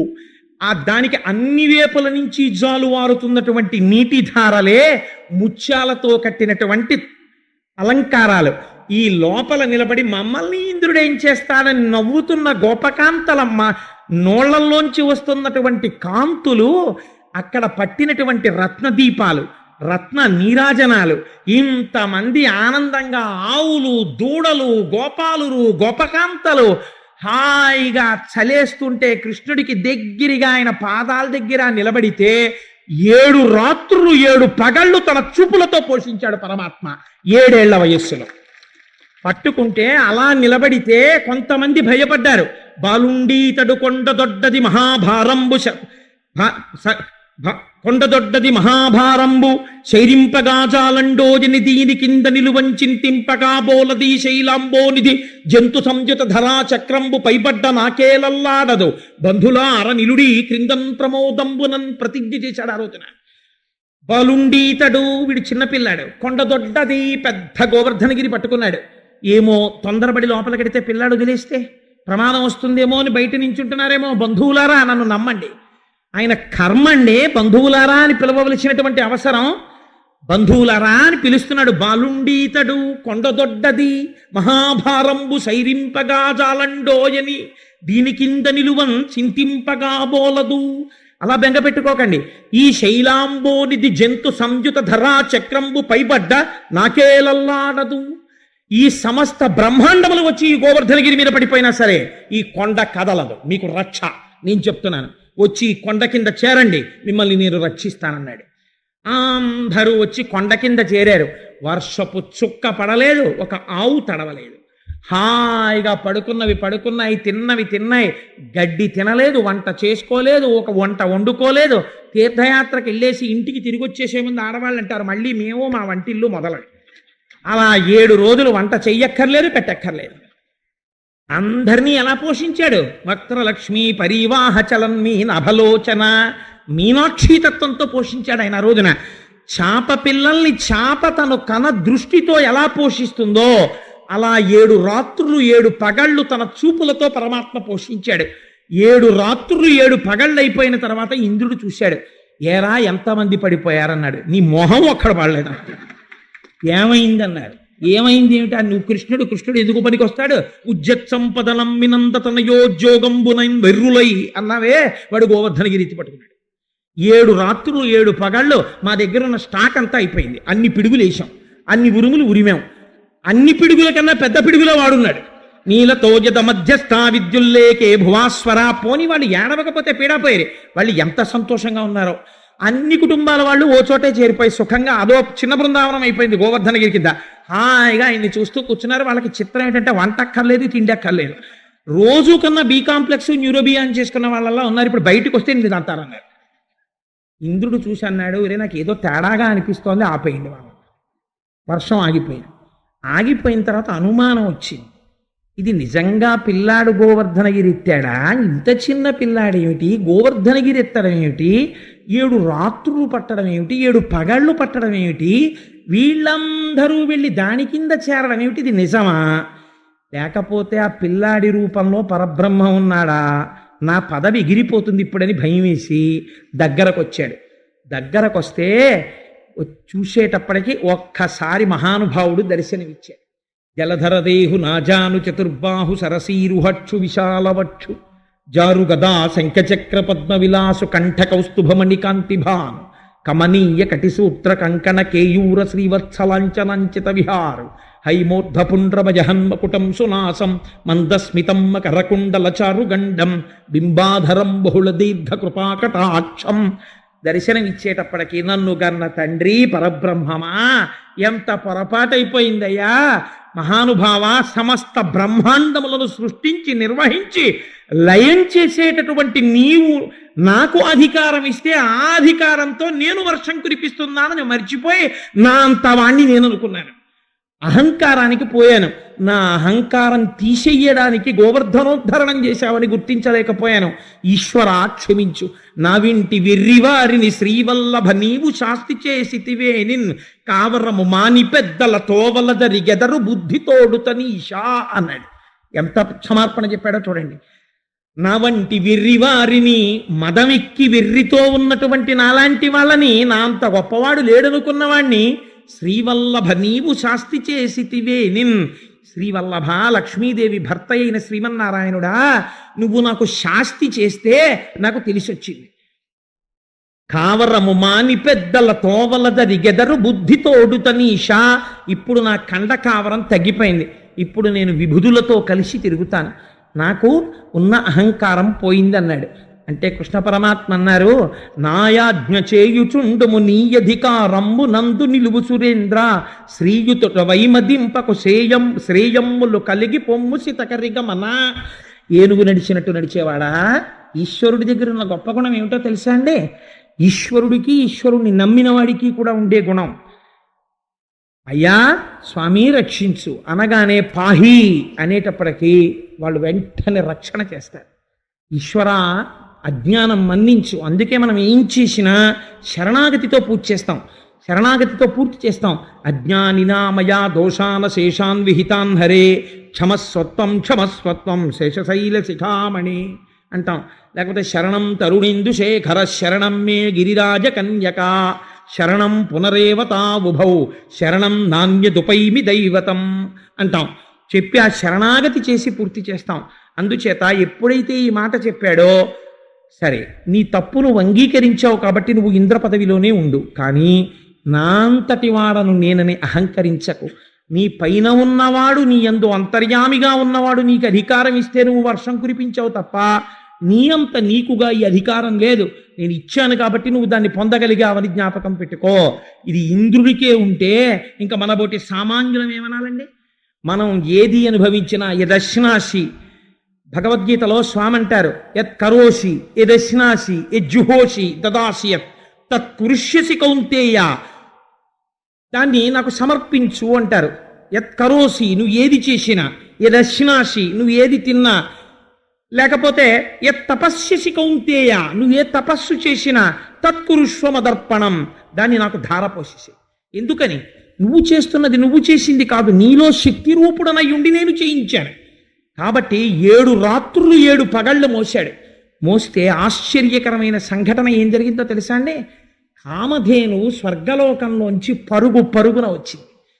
వచ్చి, ఈశ్వరా, నోరున్న మనుష్యులు కష్టం వస్తే ఎక్కడైనా దాక్కుంటారు, ఎక్కడికైనా వెళ్ళి రక్షణ పొందుతారు, కానీ నోరు లేనటువంటి జీవాలు, మా ఆవులు, మా దూడలు, మా ఎద్దులు, వర్షం వస్తే బయట కట్టేస్తారు, వాళ్ళు ఇళ్లలో పడుకుంటారు. కానీ నువ్వు జగద్భర్తవు, జగన్నాథుడవు, విశ్వేశ్వరుడవు, నీకు తెలుసు మా కష్టం. అందుకని గోవులను కాపాడావు. ఇవాళ మా వాళ్ళందరూ మరణించకుండా కాపాడావు. కాబట్టి ఈశ్వర, ఆవుల్ని కాపాడిన మహాత్ముడవు కనుక నీవు కాపాడి గెలుచుకున్నావు. మేము బిరిదిచ్చి పిలవట్లేదు, నువ్వు గెలుచుకున్న నామం కనుక గోవులను కాపాడిన గోవిందా నమస్కారం అంటే సురభక్షీరములన్ సురద్విప మహాశుండాల తానీత నిర్జర గంగాంబువులన్ నిలింప జననీ సన్మౌని సంఘంబుతో సురనాథుండభిషిక్తు చేసి పలికెన్ సొంపార గోవిందుండంచు రణాక్రాంత విపక్షు తోయజ జలాక్షున్ సాధు సంరక్షణున్. పొంగిపోయారు పోతన గారు. వెంటనే ఆ సురభిక్షీరములన్ కామధేనువు తన పాలు తాను వర్షించిందిట. వర్షించి బంగారు కలశలలోకి పట్టిందిట. ఐరావతం పరుగు పరుగున వెళ్ళి ఆకాశగంగలో ఉన్నటువంటి నీళ్లని పట్టుకొచ్చిందిట. శంకరాచార్యులు వారు అంటారే, దిగ్గస్థిభిక్కనక కుంభముఖావ సృష్ట స్వర్వాహిని విమలచారు జలప్లుతాంగీం ప్రాతర్నమామి జగతాం జననీమశేష లోకాధినాథ గృహిణీం అమృతాభిపుత్రీం అన్నట్టుగా బంగారు కలశాలతో ఐరావతం పట్టుకొచ్చిందిట. అదితి పరిగెత్తుకొచ్చిందిట. ఇంద్రుడి తల్లి, నా కొడుకైనటువంటి ఇంద్రుడు ఒకనాడు రాజ్యం పోగొట్టుకుంటే వామనమూర్తి అయ్యొచ్చి మహానుభావుడు ఇంతంతైవటుడు ఇంతయైవరయుతానింతై అభోవీధిపై అంతై తోయద మండలాగ్రబల కల్లంతై ప్రభారాశిపై అంతై చంద్రునకంతై ధ్రువునిపై అంతై మహర్వాటిపై అంతై సత్యపథోన్నతుండగుచు బ్రహ్మాండంత సంవర్తి అయి తిరిగి చెయ్యి చాపి అడిగి తెచ్చిన నా కొడుకు ఇచ్చాడు. ఇవాళ నా కొడుకు మరొకసారి కట్టడి తప్పి అహంకరిస్తే వాడు చేసిన తప్పిదాన్ని మన్నించి మళ్ళీ సింహాసనం మీద కూర్చోబెట్టాడు. ఈశ్వర, వెళ్ళి బుద్ధి తెచ్చుకుని మహానుభావుడికి అభిషేకం చేయరా అంది అదితి. అంటే ఆ ఐరావతం తీసుకొచ్చి తన తొండంతో సంతోషపడిపోతూ ఆకాశగంగా జలాల్ని 7 సంవత్సరముల పిల్లవాడికి అభిషేకం చేసింది. కామధేనువు ఇచ్చినటువంటి ఆవు పాలతో దేవేంద్రుడు చేతులతో పట్టుకుని ఆ కలశలతో అభిషేకం చేశాడు. చేస్తూ ఆనాడు చెప్పాడు, ఒకసారి ఆ జేగంటలు వినండి. ఆ గంటలు మోగినట్టే మోగాయి ఆ రోజున ఊర్ధ్వలోకాలన్నిట. దేవతలు నాట్యం చేశారు, అప్సరసలు నృత్యం చేశారు, పుష్పవృష్టి కురిసింది, భగవానుడు గోవిందుడయ్యాడు. కాసేపు ఆ గంట అనుభవించండి, మీకు చెప్తాను.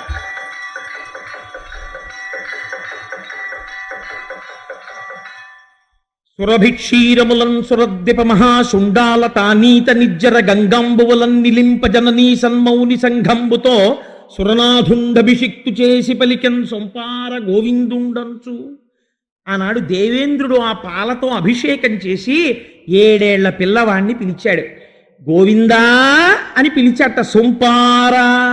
అలా పిలిస్తే గోవిందుండంచు. ఈశ్వరుడికి ఎన్నో పేర్లున్నాయి.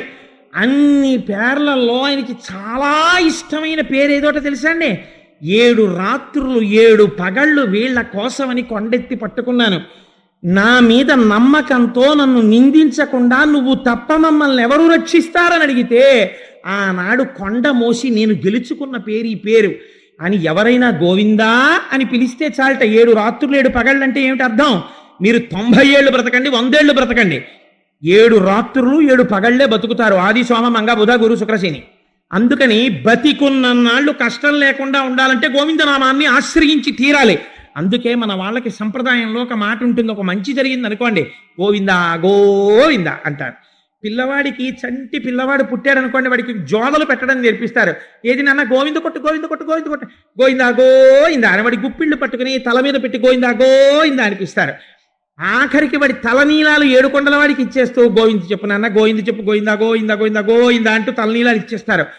ఆఖరికి ఒకటి శరీరం పడిపోయింది అనుకోండి, వాడు గోవింద కొట్టేశాడు ఏంటంటే. ఆది నుంచి అంతం వరకు గోవిందతోనే పూర్తి చేస్తారు మన వాళ్ళు. ఈ గోవిందనామం ఎంత గొప్పతనాన్ని వహించిందో తెలుసా అండి మనకి సంప్రదాయంలో. ఇప్పటికీ శేషాద్రి శిఖరం మీద వెలిసినటువంటి స్వామి ఉన్నాడే, శ్వేతవరాహ కల్పం వరకు వారి పరిపాలకుడు. వాడి సన్నిధానానికి వెడితే పద్మాసనస్తయౌ పద్మావతీ దేవి నిజవక్షమందున నిలుపుకొనుచు జనులకు తన పాదములే శుభకరమని దక్షిణకరము చూపుచుండా తన చరణములు నమ్మిన వారలకు ఈ భవాబోధి కటిదగ్నమక అగునతంచు వామహస్తంబు కటిహస్తముపై నిడుకొని చూపరులకు సంకేతించుచుండ అలరు ఆనంద నిలయమందునను నిలిచి పరమ పావన శేష పర్వతము మీద దివ్య మంగళ విగ్రహుండవ్యయుండు శ్రీ వెంకటేశ్వరుడు వేట్ట. ఇప్పటికీ కూడా పద్మావతీదేవిని వక్షస్థలంలో పెట్టుకొని కారుణ్యమూర్తి అయ్యున్నటువంటి వెంకటాచలంలో మీకు ఒక ఆశ్చర్యకరమైన సంఘటన చెప్తా. నేను ఒకసారి ఏడుకొండలు కాలినడకన ఎక్కుదామని ఎక్కుతుంటే ఒక 90 సంవత్సరాల వృద్ధుడు నడుము కొంత వంగిపోయింది.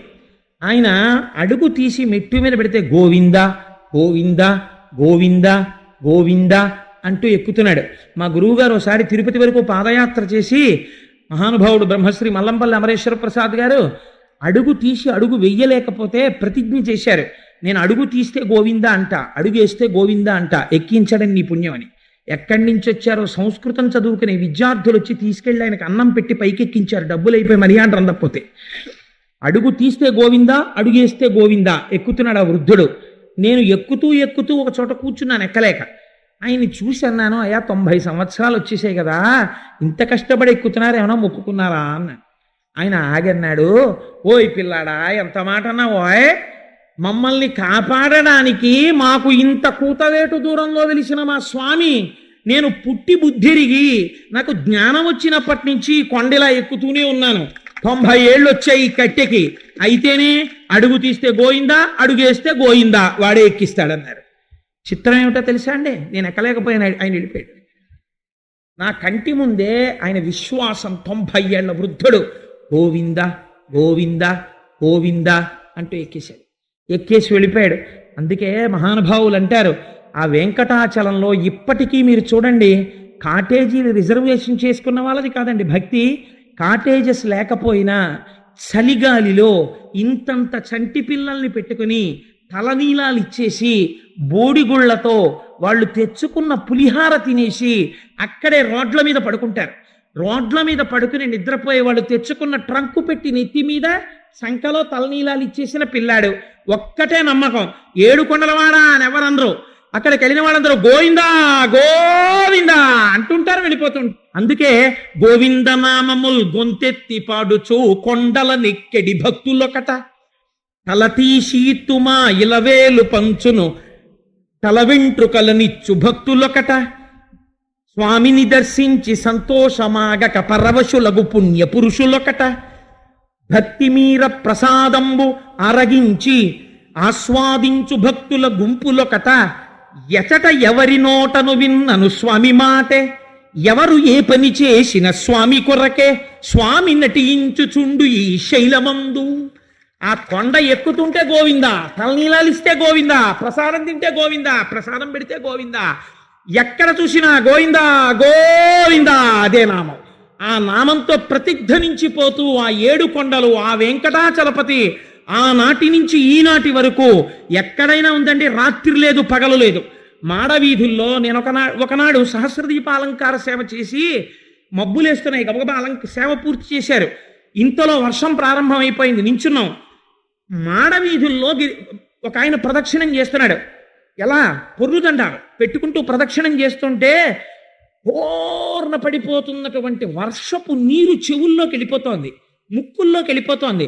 ఆయన అలాగే ప్రదక్షిణాలు చేసుకుంటూ వెళ్ళిపోతున్నాడు. మహానుభావుడికి ఏ కోరిక తీర్చాడో, ఒక్కొక్క స్త్రీ తల నీలాలు ఇచ్చేస్తుంది. ఆవిడ పసుపుతాడు జారిపోతోంది అనుకున్నప్పుడు ఆవిడ ఐదోతనం నిలబెట్టాడో, ఒక్కొక్క తల్లి నిలువు దోపిడీ ఇచ్చేస్తుంది. ఉన్న ఒక్కగానొక్క కొడుకు వెళ్ళిపోయే స్థితిలో 7 కొండలవాడు ఏ మొరలు విన్నాడో, ఎంత మందో రాత్రి లేదు పగలు లేదు ఆ స్వామి వెంట అలా పడుతున్నారంటే అంధవిశ్వాసం కాదు. ఎంతమందిని ఎన్ని రూపాల్లో కాపాడాడో, ఎందుకని కాపాడగలుగుతున్నాడు, ఇప్పటికీ ఆయన చేసిన ప్రతిజ్ఞ ఆయనకి జ్ఞాపకానికి వస్తుంది. అమ్మో నేను ఇలా కూర్చుంటే కనపడేమో ఎవరికైనా, నన్నందరూ ఇంత ప్రేమతో ఆనాడు భాగవతంలో నేను 7 రోజులు ఎత్తాను కొండ, గోవిందనామం గెలుచుకున్నాను. ఆ గోవింద గోవింద అంటూ వస్తున్నారు వీళ్ళందరూ, కాబట్టి నేను దర్శనం ఇవ్వవలసిందే అని నిలబడి పద్మపీఠం మీద ఇప్పటికీ దర్శనమిస్తున్నాడు మన స్వామి. అటువంటి వాడై ఆ గోవిందుడు 7 కొండల వాడై ఉన్నాడు. ఇవాల్టి రోజున తప్పకుండా మనం కృష్ణ దర్శనం చేసి తీరవలసిందే. కాబట్టి ఇప్పుడు మనం గోవిందనామాలు చెప్పేసిన ఇవాళ గోవింద దర్శనం చేయకుండా అసలు నేను చెప్తే చెయ్యాలండి, నేను చెప్పక్కర్లేకుండా మీరు చేయాలి. మీరు నన్ను ఒక ప్రశ్న వేస్తారు ఇప్పుడు సభ దిగిపోయిన తర్వాత, నీకెంత ధూర్తతనం రా, నువ్వు మమ్మల్ని దర్శనం చేయమని చెప్పడమా? గోవింద పట్టాభిషేకం విన్న తర్వాత చెయ్యాలని మాకు తెలియదా? అది నువ్వు చెప్పాలా? నీ హద్దు మీరిపోయావంటారు మీరు, నాకు తెలుసు. కాబట్టి నేను చెప్పినందుకు క్షమించి మీరు అందరూ ఇవాళ దర్శనం చేసుకు బయలుదేరతారు. నాకు తెలుసు ఈశ్వర అనుగ్రహం కోసం. అది కూడా ఇవాళ అయ్యప్ప స్వామి గుడి మార్మోగిపోతుంది, గోవింద గోవింద అంటూ దర్శనం చేస్తారు. కాబట్టి సంతోషంగా ఇప్పుడు మనం గోవింద నామాలు చెప్పుకొని దర్శనం చేసుకుని బయలుదేరదాం. శ్రీ శ్రీనివాస గోవింద, భాగవత ప్రియ గోవింద,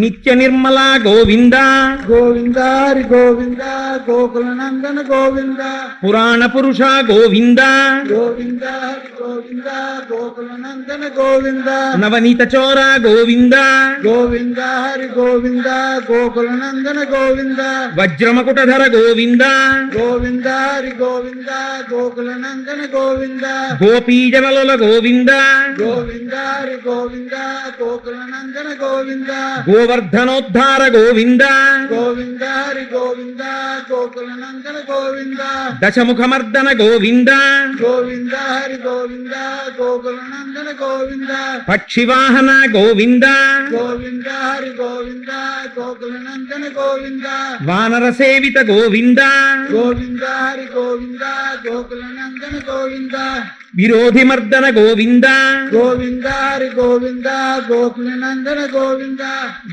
వజ్రకవచధర గోవింద, గోవింద హరి గోవింద, గోకుల నందన గోవింద, శ్రీనివాస గోవింద, గోవింద హరి గోవింద, గోకుల నందన గోవింద, ఏడు కొండలవాడ గోవింద, గోవింద హరి గోవింద, గోకుల నందన గోవింద, శివ శివ కరుణాబ్ధే శ్రీ మహాదేవ శంభో, సర్వం శ్రీ ఉమామహేశ్వర పరబ్రహ్మార్పణమస్తు. స్వస్తి.